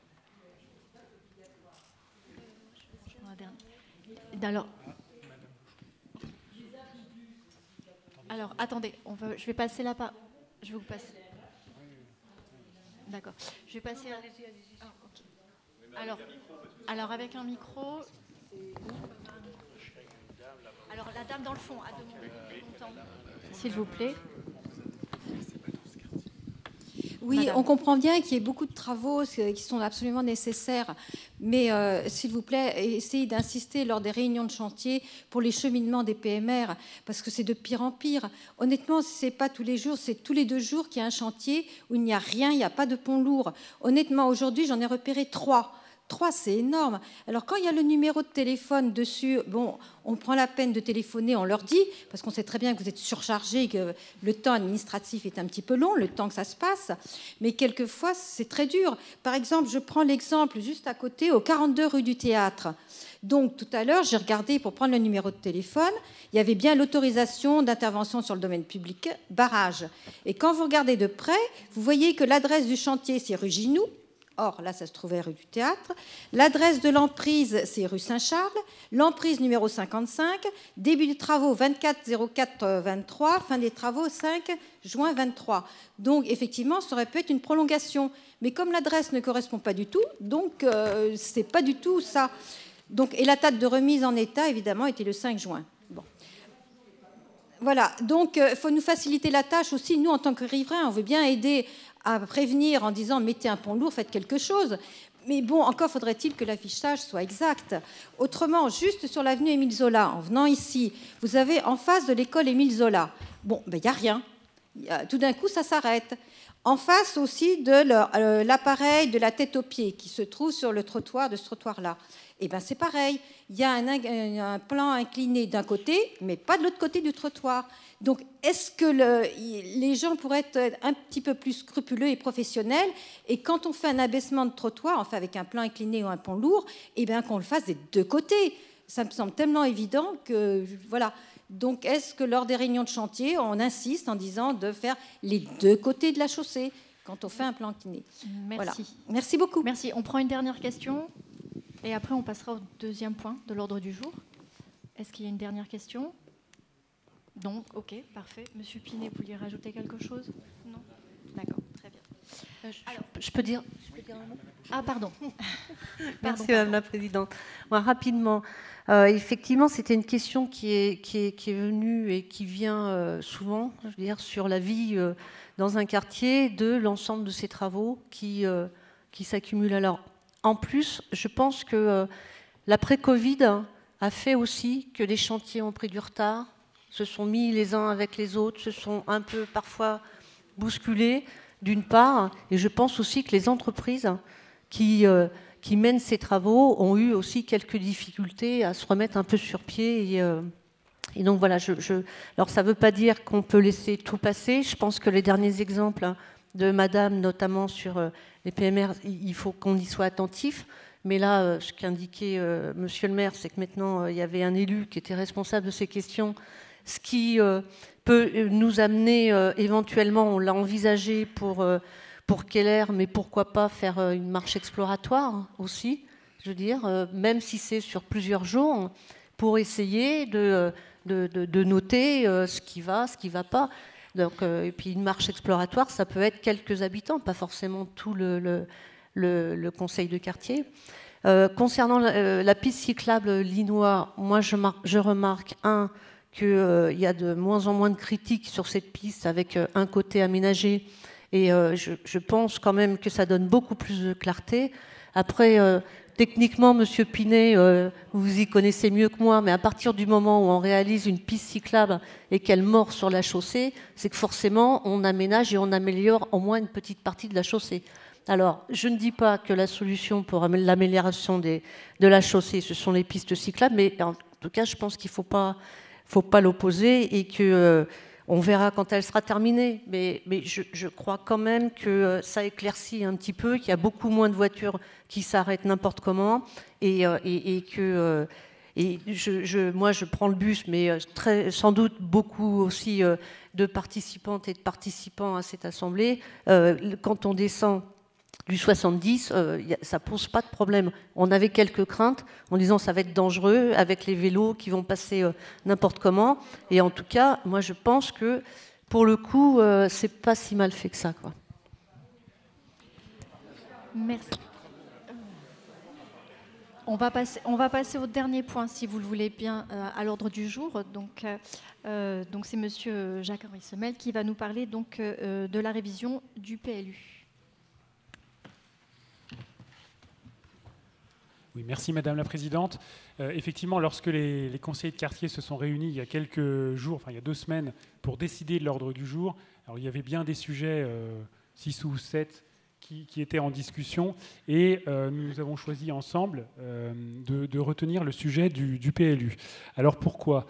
Évidemment, le PLU, c'est un document qui concerne tout Paris, donc pas seulement un quartier sur 130, mais il y a des particularités ici dans le quartier Emerio-Zola. D'abord, bien sûr, vous êtes dans la salle un certain nombre, habitants, associations, vous y êtes intéressés de près, à avoir fait des propositions, et donc la partie qui concerne Beaugrenelle a beaucoup évolué au cours des phases précédentes de la révision de ce PLU, sur laquelle je vais revenir de manière plus précise dans quelques instants. Et puis, deuxième point important, dans le PLU, donc, qui est un document qui fait plusieurs milliers de pages, il y a un chapitre spécifique qui concerne Beaugrenelle, donc avec des règles spéciales pour Beaugrenelle. Il n'y a que 2 quartiers dans le 15e qui sont concernés par ces chapitres spécifiques. C'est le quartier de l'Héliport, des Frères Voisins, de la Côte Boulevard et Beaugrenelle. Donc il était temps, sans doute, à ce moment de la révision du plan local d'urbanisme, de dire un petit peu ce qui est contenu dans ce projet. Alors la demande du conseil de quartier, lorsque ce sujet a été choisi, c'était d'abord de sortir des présentations générales. Il y en a eu au cours des 2 dernières années, beaucoup sur le PLU à l'échelle de tout Paris. Mais évidemment, la demande légitime des habitants, c'est de savoir ce que cela signifie, ce que cela implique pour le quartier Emerio-Zola. Et puis, évidemment, alors, sur un sujet aussi technique, nous avons immédiatement sollicité la direction de l'urbanisme. Vous savez que les mairies d'arrondissement n'ont pas de service d'urbanisme, donc c'est la mairie de Paris qui porte la révision du plan local d'urbanisme avec sa direction de l'urbanisme. Donc je dois dire juste en introduction qu'on l'a sollicité, mais qu'elle nous a répondu que dans la mesure où il y a une enquête publique qui commence en janvier, que l'ouverture de cette enquête publique a déjà été annoncée par affichage, vous avez dû voir peut-être des panneaux dans la rue, les services de la ville de Paris ne peuvent pas participer à une réunion, à une concertation avec les habitants, et c'est la raison pour laquelle c'est moi qui ne suis pas technicien de l'urbanisme, mais je vais faire de mon mieux, qui vous présente ce projet avec toutes les informations que j'ai pu recueillir pour vous informer au mieux. Alors d'abord pour les nouveaux conseillers de quartier, et sans rentrer dans les détails, puisque je viens de dire qu'il ne s'agissait pas de revenir sur des présentations générales, le plan local d'urbanisme, qu'est-ce que c'est ? Donc c'est un document qui existe dans chaque commune et qui est à la fois un document stratégique, c'est-à-dire qu'il fixe ses orientations en matière d'aménagement et d'urbanisme pour plusieurs décennies, souvent. En l'occurrence, celui qui est actuellement en vigueur à Paris a été adopté en 2006, donc le prochain, il aura vécu en une petite vingtaine d'années, 18 ou 19 ans, et c'est aussi un document réglementaire. C'est-à-dire que ce document, eh bien, ces règles s'imposent lors de l'instruction de toutes les demandes de permis de construire, de permis d'aménager, de permis de démolir, les déclarations préalables, etc. Alors ceci étant dit, donc, la ville de Paris a souhaité refondre, réviser complètement son PLU en 2020. Donc un certain nombre de phases auxquelles certains d'entre vous ont participé sont déjà passées, des phases de concertation qui ont abouti à un projet, et ce projet de révision du PLU a été arrêté par le Conseil de Paris en juin 2023. Alors arrêté, ça ne signifie pas que c'est la version définitive, ça veut dire qu'il a été figé dans un état qui est soumis à une enquête publique. Cette enquête publique, elle commence dans quelques semaines, et c'est la raison pour laquelle les conseils de quartier donc, ont voulu qu'on en parle lors de cette réunion, parce que lors de la prochaine réunion publique, ce sera trop tard, ce sera après, sans doute, cette enquête publique. La première question donc, qui se pose et à laquelle je vais tenter de répondre, c'est quelles sont les modalités de participation, c'est-à-dire comment vous, associations, habitants, vous pouvez participer sur la révision de ce document si important pour Paris et pour le quartier. Alors très brièvement, d'abord, qu'est-ce qu'une enquête publique ? Donc la loi définit de manière très précise ce qu'est une enquête publique, donc elle est confiée à un commissaire enquêteur ou à une commission d'enquête. En l'occurrence, ce sera une commission d'enquête qui a été désignée par le tribunal administratif et qui est constituée de 12 membres. Donc 11 commissaires enquêteurs et un président. Alors cette enquête publique est à la fois présentielle et dématérialisée. Présentielle, ça signifie que les commissaires enquêteurs tiennent des permanences dans les mairies d'arrondissement, avec un registre sur lequel vous pouvez consigner des observations, des critiques, des questions aussi. Mais c'est aussi une procédure dématérialisée, puisque ce registre papier a un équivalent numérique sur un site qui pourra donc être, qui sera disponible pendant toute la durée de l'enquête publique, qui est, selon la loi, d'au minimum 30 jours. Et en l'occurrence, pour l'enquête publique qui nous concerne ici à Paris, en janvier-février, ça durera à peu près 1 mois et demi. À la fin de cette enquête publique, la commission d'enquête rédige un procès-verbal dans lequel elle fait la synthèse de toutes les observations qui ont été formulées. La ville va produire un mémoire en réponse, avec ses réponses donc à toutes ces observations. Et ensuite, la commission d'enquête termine son travail en remettant son rapport, qui peut être un rapport assorti d'un avis favorable sur le nouveau PLU, un avis défavorable ou un avis favorable avec des réserves. Alors, les dates de l'enquête publique qu'on a apprises il y a 2 ou 3 semaines maintenant, sont affichées ici. Donc elle commencera le 8 janvier et elle se terminera le 29 février. Alors, toute personne peut y participer, peut déposer ses observations. Il n'est pas nécessaire de s'inscrire. Il suffit soit de se connecter au site Internet, soit de venir en mairie d'arrondissement et donc de porter des observations ou, comme je le disais tout à l'heure, des questions. Ça peut être une question sur une règle générale, sur une parcelle, sur un immeuble particulier, et la ville devra y répondre. Et enfin, il y a une autre possibilité d'y participer, c'est d'écrire par mail ou par courrier au président de cette commission d'enquête qui aura son siège à la mairie de Paris-Centre. Alors, je disais, oui, Paris-Centre, c'est le siège de la commission d'enquête pour tout Paris. Paris-Centre, c'est l'ancienne mairie du 3e arrondissement. Alors, les commissaires enquêteurs donc, seront présents dans les mairies d'arrondissement et les dates qui sont affichées sur l'écran, ce sont celles auxquelles vous pouvez rencontrer un commissaire enquêteur en mairie du 15e. Donc jeudi 11 janvier après-midi et soir, lundi 22 janvier après-midi et le samedi 10 février matin. Ça ne signifie pas que vous ne pouvez pas venir en mairie d'arrondissement les autres jours. Vous pouvez y aller du 8 janvier au 29 février. La Direction générale des services tiendra à disposition des habitants le registre sur lequel ils peuvent noter leurs observations. Mais si vous voulez rencontrer un commissaire enquêteur, c'est à ces 3 dates-là. Et j'ai eu la même réflexion et remarque que vous. Effectivement, ça paraît assez peu, puisque dans un arrondissement comme le 5e, qui a une population bien moindre, il y a autant de possibilités de rencontres. Alors, cette enquête publique se termine donc fin février, ce qui signifie, comme je le disais il y a quelques instants, qu'à partir du 1er mars, la commission d'enquête rédige son procès-verbal, la ville prépare ses réponses, donc ça s'étale sur plusieurs semaines et même plusieurs mois, puis la commission rend son rapport d'enquête avec son avis. Et c'est seulement à ce moment-là que le PLU, donc le plan local d'urbanisme, que la ville aura éventuellement modifié sur certains aspects, sera soumis au vote du Conseil de Paris. Vote du Conseil de Paris qui, pour l'instant, est prévu le 16 décembre 2024, donc dans un an, avec une entrée en vigueur, s'il est adopté, du nouveau PLU un mois plus tard, c'est-à-dire le 15 janvier 2025. Donc voilà les différentes phases. Enquête publique en début d'année prochaine, avec recueil des contributions, synthèse, traitement des observations, approbation en décembre et entrée en vigueur en janvier 2025.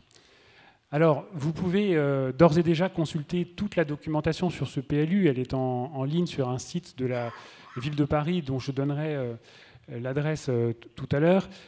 Évidemment, c'est assez... comment dirais-je, consulter ces éléments-là est assez complexe puisque les documents sont nombreux. Il y a des cartes, il y a le règlement, il y a des annexes, donc plusieurs milliers de pages, comme je disais tout à l'heure. Donc le deuxième objet de cette réunion, c'était peut-être de vous faciliter un peu la tâche en vous expliquant ce qui concerne plus précisément Beaugrenelle. Donc sortir des règles générales qui s'appliquent à tout Paris et donc de parler d'abord de ce chapitre spécial relatif au front de Seine que j'évoquais, donc qui s'appelle l'OAP. OAP pour orientation, d'aménagement et de programmation. Cela signifie que dans ce périmètre que vous voyez à l'écran, donc qui correspond à la dalle Beaugrenelle et à la dalle Keller, enfin à peu près, eh bien, il y a des règles particulières qui s'appliqueront. Alors, je reviendrai sur cette carte tout à l'heure, et d'ailleurs, elle sera disponible aussi à la sortie de la salle avec les documents que je vais présenter. Lorsque la révision du PLU a commencé, nous avons eu une première version de cette orientation d'aménagement et de programmation, donc de cette OAP, qui était extrêmement succincte, et vous aviez pour beaucoup, enfin associations, riverains, réagi en disant que ça ménageait beaucoup de possibilités, qu'il y avait un vrai flou sur ce qu'il était possible de faire à l'avenir en termes d'urbanisme et d'aménagement à Beaugrenelle. Donc, nous avons pu, et c'est le moment pour moi évidemment de remercier toutes les associations qui ont adressé des contributions, qui ont participé à des rendez-vous avec nous, le comité de défense de Beaugrenelle également, qui a participé au SICA, donc au conseil d'arrondissement ouvert aux associations il y a quelques mois, donc exactement le 30 janvier. Donc grâce à l'ensemble de ces contributions, nous avons pu obtenir de la direction de l'urbanisme que cette OAP soit entièrement réécrite. Et le document qui vous sera remis à la sortie montre ces deux versions, donc une version très succincte, assez laconique, et une version beaucoup plus précise, qui intègre beaucoup d'éléments que vous avez soumis. Les principes qui sont inscrits dans cette OAP sont les suivants, alors de manière assez synthétique tout de même. Premièrement, l'inaccessibilité des terrasses des bâtiments bas du front de Seine, ce qui signifie qu'il ne pourra pas y avoir d'exploitation commerciale de ces bâtiments bas. En revanche, leur végétalisation est possible. Deuxièmement, le respect de la taille de guêpe. Donc, ça signifie qu'aucune construction ne peut remettre en cause cette fameuse taille de guêpe, c'est-à-dire l'échancrure de 12 mètres de haut qui marque la taille des tours d'habitation du front de Seine. Troisièmement, la prise en compte des enjeux de sécurité. Donc ça ne figurait pas du tout dans la première version du PLU, enfin de l'OAP. Prise en compte des enjeux de sécurité du quartier, ce qui signifie sécurisation des accès à la dalle, avec l'idée de fermer éventuellement certains accès de façon concertée, et supprimer aussi des recoins et des espaces délaissés qui sont aujourd'hui propices à des rassemblements, à des trafics, à du squat, etc. Autre principe qui a été inscrit dans cette orientation d'aménagement de programmation, c'est un principe de concertation sur tous les projets qui concerneront le stade Mourlon, d'une part, et le square Béla Bartok, qui sont deux équipements évidemment importants sur la dalle du front de Seine.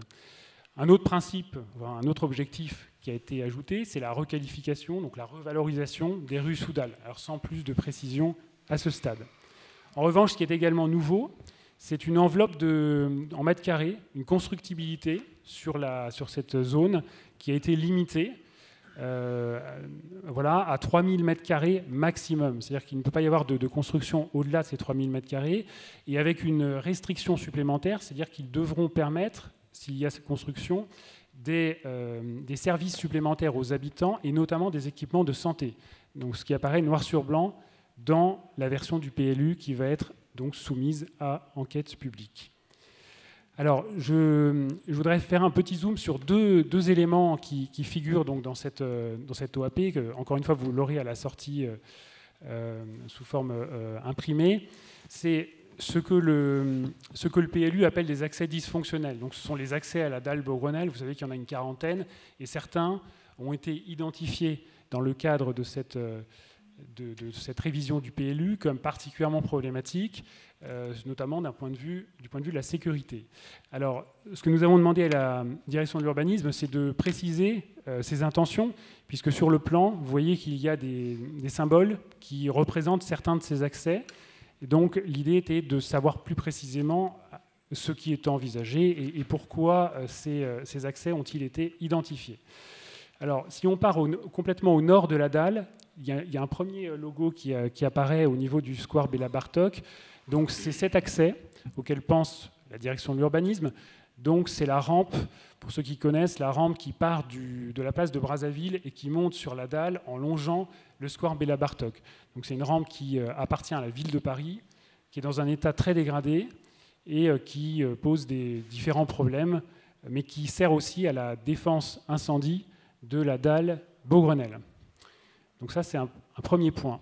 Deuxième point, l'escalier, ce qu'on appelle l'escalier de la pharmacie, donc celui qui est à l'angle de la rue Robert de Flers et Gaston de Caillavet. Donc c'est un escalier voilà, qui a été ajouté également sur le plan, qui permet donc d'arriver en effet tout près de la pharmacie en passant par la Soudal.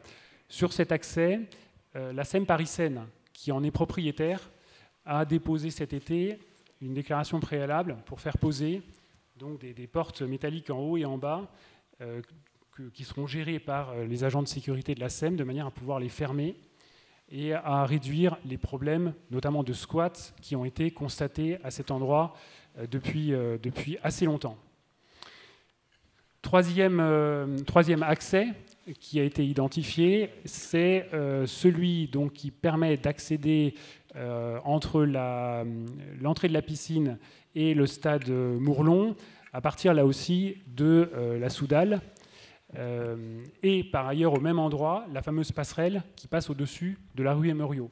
Là aussi, pour les conseillers de quartier qui étaient déjà présents sous la précédente mandature, on en a déjà eu à en parler. Cette passerelle pose un certain nombre de problèmes. On avait d'abord des rassemblements, du trafic, des jets parfois de projectiles depuis la passerelle sur la rue Emerio, etc. Donc la SEM Paris-Seine, qui est propriétaire de cet ouvrage, là aussi va réaliser des travaux qui doivent être menés en janvier prochain et qui consistent à poser une grille qui sera fermée le soir au bout de cette passerelle, donc côté dalle.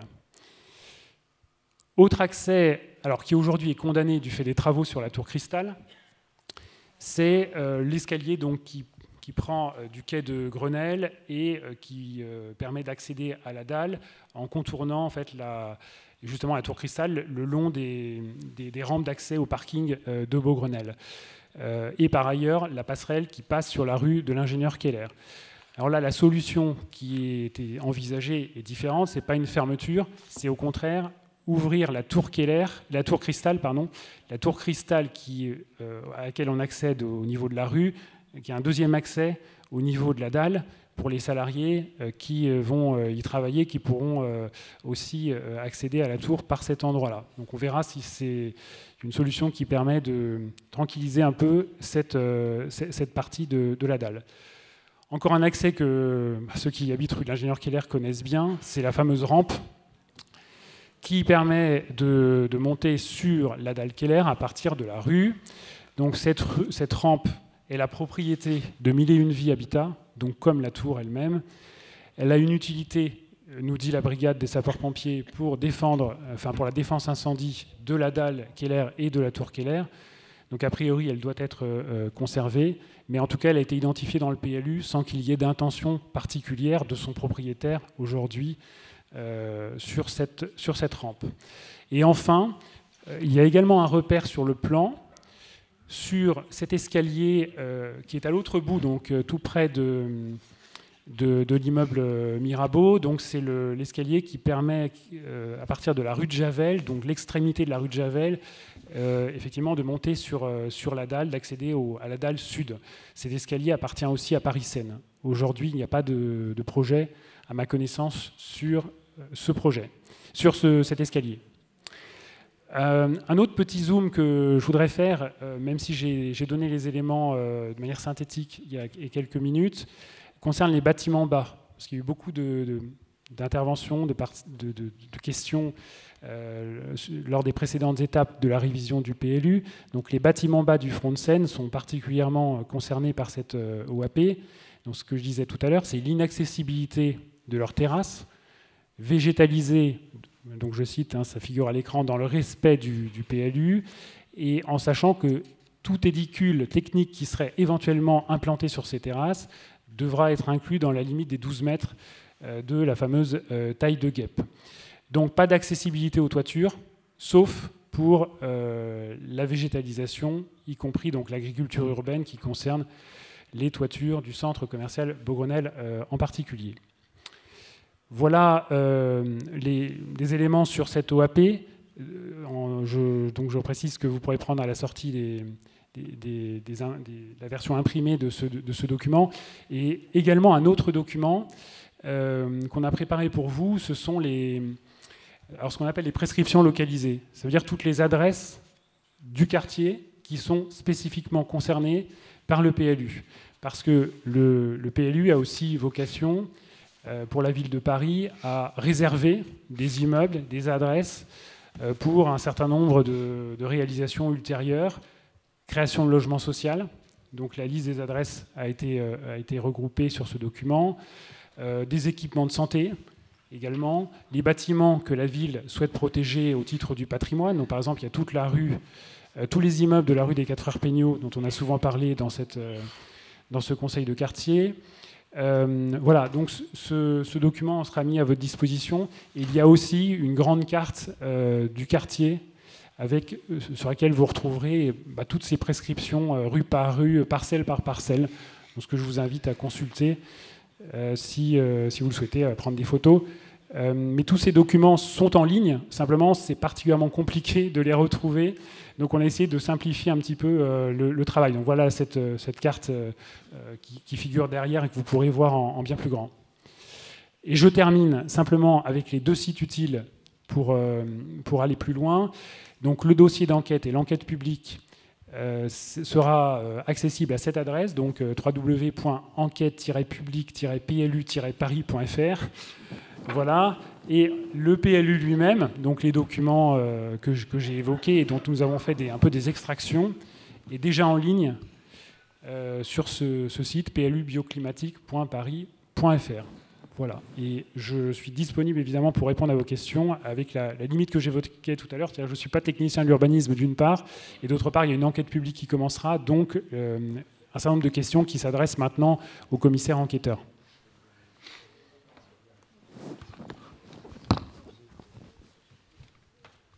Donc déjà, s'il y a des questions parmi nos conseillers de quartier. Oui, madame.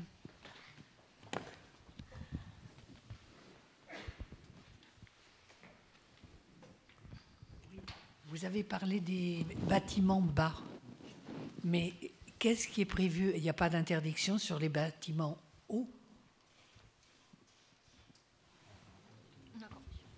Et... Allez-y, si vous vouliez enchaîner sur une deuxième question. Oui, ben, non. Alors, je vais prendre 2 autres questions. Dans le public, peut-être? Non? Madame Baudou. Je crois qu'on peut remercier M. Semel de sa présentation. Elle nous est très utile. Moi, je voudrais insister sur le fait que le plus d'habitants possible du quartier doivent prendre le temps de regarder les documents et d'aller voir le commissaire enquêteur et faire les remarques sur le registre. Si j'ai bien compris, nous aurons la possibilité d'avoir ce support papier, ce qui avait été demandé, l'ensemble des documents. Donc ça fait, c'est vrai, des milliers de pages, mais il y a quand même des habitants du quartier qui, sans lire tout, iront à l'essentiel peut-être quand ça concerne leur rue ou leur immeuble. Donc on se satisfait qu'il y ait la possibilité de voir l'ensemble des documents sur le support papier.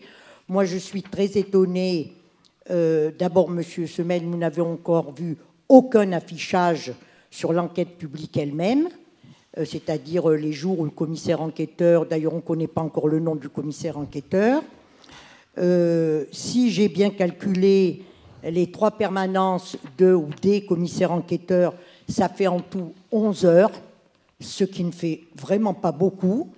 Nous allons y faire souvent la queue très certainement, et il devra faire des heures supplémentaires. J'espère qu'il sera payé pour lui, mais ça fait très peu de temps, ça fait 11 heures.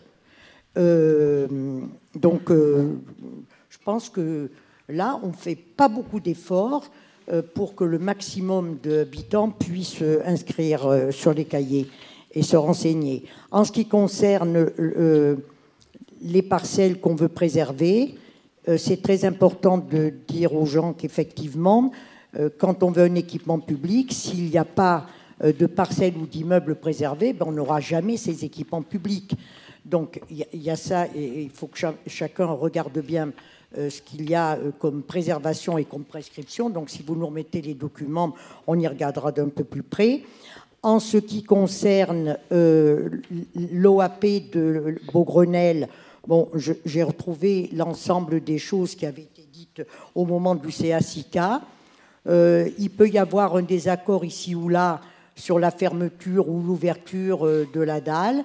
Les 3000 m² d'activités supplémentaires, nous serons extrêmement vigilants là-dessus. Ça, on ne laissera pas se mettre des commerces sur la dalle. Ça, il faut que ça soit clair, parce que sinon,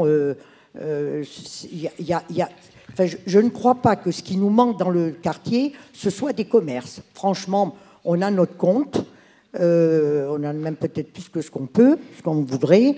Et donc, là, sur cette question-là, je pense que les habitants du front de Seine, qui participent d'abord à l'entretien de la dalle, depuis qu'ils sont là, depuis très longtemps, et on n'en verra pas la fin, puisque c'est vita aeternam, ne laisseront pas faire des activités supplémentaires sur la dalle. Et à propos de la sécurité, je ne sais pas si de fermer systématiquement autant d'accès sur la dalle modifiera. Alors, bon, j'ai compris que la rampe qui part de la rue Ginoux, du square Cassalle pour monter sur la dalle à Mourlon, et à la piscine, puisque l'entrée est là-haut, ça sera des portes qui ne fermeront que la nuit, c'est-à-dire que la journée, il y aura accès totalement. Et par contre, alors l'escalier qui mène à la pharmacie, je crois qu'il y a une demande générale pour le fermer, parce que c'est vraiment un coupe-gorge. Hein. Une dernière question, peut-être ? Alors, je voulais déjà faire une remarque. Alors, premièrement, je voudrais remercier M. Semel du travail que vous avez fait de nous présenter ces documents. Je trouve ça particulièrement intéressant et je voudrais mettre ça en rapport avec ce qui s'est dit au CACIK du 30 janvier, lors duquel il a été demandé à ce que ce travail puisse être fait et que ce PLU puisse être présenté dans l'ensemble des conseils de quartier avant l'ouverture de l'enquête publique, justement pour informer au mieux les associations et les habitants sur les éléments qui concernent spécifiquement leur quartier. De ce que j'ai vu sur les ordres du jour des autres conseils de quartier, en fait, il semblerait que nous soyons le seul conseil de quartier où il y ait... Alors, il y a eu une information, effectivement, à Duplex, c'est vrai. Et d'ailleurs, vous êtes aussi... président de ce conseil de quartier, effectivement. Il y a encore d'autres conseils de quartier qui sont programmés d'ici la mi-décembre et ce travail serait vraiment intéressant. D'autant que, et là, il me semble que je vais peut-être vous rectifier sur ce que vous avez dit. Vous avez dit qu'il y aurait seulement 2 quartiers avec des évolutions, donc des OAP. Vous avez mentionné donc Beaugrenelle et vous avez mentionné Suzanne Langlaine. Au moment des premières consultations qui ont eu lieu fin de l'année dernière, il y avait 2 autres OAP aussi, une sur le quartier Montparnasse et une sur le quartier Georges Brassens. Donc ce sont aussi 2 autres quartiers qui vont être amenés à avoir de grandes évolutions. Et donc ce travail de présentation est aussi très important sur ces 2 quartiers. Merci. Je n'avais pas fini. Si c'était un peu long, excusez-moi. Donc là, sur le travail que vous avez fait, vous nous avez beaucoup présenté donc, ce qui a trait à l'OAP, mais le PLU, c'est aussi l'ensemble du quartier. Il y a aussi d'autres évolutions dans les rues qui ne font pas partie de la dalle Beaugrenelle. Ce qui serait intéressant, c'est de voir les évolutions qu'il y a entre le PLU actuel et les propositions de PLU à venir. Par exemple... sur une parcelle que j'ai identifiée, qui est l'angle rue Ginoux, rue Saint-Charles, des petits immeubles là-bas, là, avec la sellerie, etc. Dans le PLU actuel, cette parcelle a une réserve pour du logement social. Dans le projet qui est présenté, la réserve change et cela deviendrait une réserve pour des équipements de santé. Cela veut donc dire que des réserves qui étaient posées auparavant sur certaines parcelles, donc dans le PLU actuel, ces réserves pourraient être levées.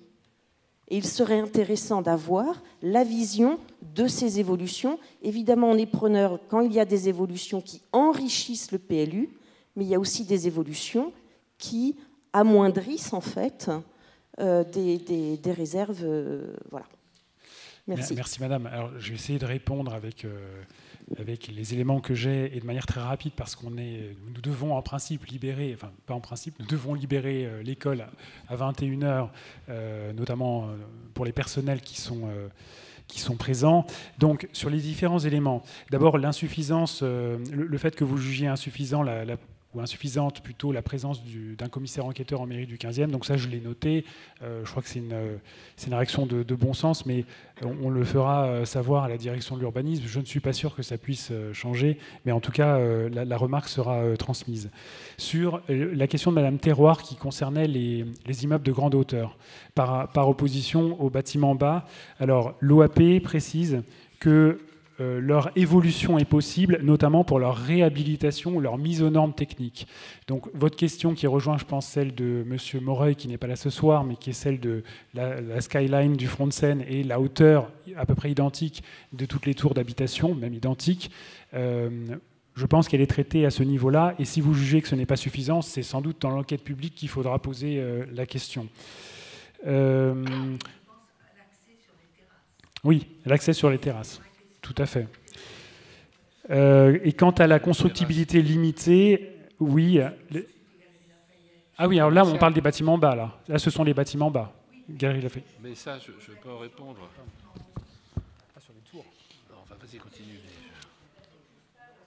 Oui. Alors, bien sûr, le projet qui avait été présenté sous le précédent mandat du conseil de quartier avait exclu effectivement tout usage de la terrasse, par exemple de la tour Cristal, pour une autre utilité que l'entretien de cette terrasse qui est végétalisée en l'occurrence. Sur l'enveloppe des 3000 m², c'est la question de Madame Baudot. Vous disiez, nous serons extrêmement vigilants, nous aussi bien sûr. Ce qui est indiqué, c'est que ces 3000 m² doivent permettre, alors c'est assez large évidemment, soit de résoudre des dysfonctionnements urbains, soit d'apporter des services aux habitants, équipements de santé par exemple. Donc ça ne renvoie pas en principe à la création de commerce, mais là aussi la question peut être posée dans l'enquête publique. Voilà de manière très synthétique, mais peut-être, Monsieur le maire, vous voulez ajouter quelque chose ? Non, je voudrais dire que effectivement le PLU est essentiel, c'est quand même l'avenir de notre ville pour les 20 prochaines années. Donc il faut être très attentif. C'est très compliqué parce que, comme on le dit, les documents sont très nombreux, très lourds, très techniques. Mais essayez, en tout cas, de recenser un certain nombre de problématiques près de chez vous et puis de les diffuser ensuite auprès du commissaire enquêteur ou du registre qui sera mis à cet effet en mairie. Mais je veux dire que nous avons sensibilisé la totalité, et depuis des mois, des conseils de quartier à cette révision du PLU. Mon adjoint chargé de la démocratie participative est venu dans tous les conseils de quartier, ou presque, pour évoquer la façon et les méthodes pour intervenir là-dessus. C'est vraiment important de faire. Simplement, vous évoquiez ce qui s'est passé dans ce conseil de quartier avec les cartes, etc. Les conseils de quartier sont maîtres de l'ordre du jour aussi. Hein. Donc on ne peut pas dire d'un côté qu'ils sont maîtres de l'ordre du jour et de l'autre côté leur imposer des sujets. Donc voilà. Et puis ça dépend des quartiers. Il y a des quartiers où il y a des énormes projets d'urbanisme qui effectivement doivent faire l'objet de débats prioritairement. Je voudrais revenir sur les terrasses que vous évoquiez, parce que j'ai reçu encore récemment les opérateurs qui sont revenus à la charge, bien sûr, pour me demander d'installer un restaurant sur le toit là, de la Galerie Lafayette. Non, mais vous me dites non, mais si, ils sont venus me voir. Oui, mais enfin, ça, c'est pas tout à fait leur conception des choses. Et je peux dire que donc ils sont revenus me voir, bien sûr. Et moi, j'ai redit l'opposition qui était la mienne et celle de la mairie à tout ceci. Alors, ça leur pose un gros problème, bien sûr, pour l'exploitation de leur établissement. Enfin, bon, voilà, ça, c'est quelque chose que nous essayons d'empêcher. D'ailleurs, depuis plusieurs années que ce projet existe, il n'a toujours pas vu le jour, donc c'est qu'on a pu quand même l'empêcher. Mais sachez quand même qu'il arrive de plus en plus fréquemment que des oppositions de la mairie du 15e à des permis de construire, qui sont d'ailleurs confortées par l'opposition à la direction de l'urbanisme de la mairie de Paris, où nous donnons tous les deux, mairie du 15e, mairie de Paris, des avis défavorables à certains projets de construction, les promoteurs saisissent la justice et gagnent en justice contre la mairie du 15e, contre la mairie de Paris. Et là, j'ai des sujets récents où la mairie de Paris a été enjointe d'accorder le permis de construire, alors qu'il y avait un refus d'accorder le permis de construire, de le délivrer, aussi bien par mairie du 15e que par mairie de Paris. Donc on a aussi ce sujet quand même, hein, qui est de plus en plus fréquent par le tribunal administratif.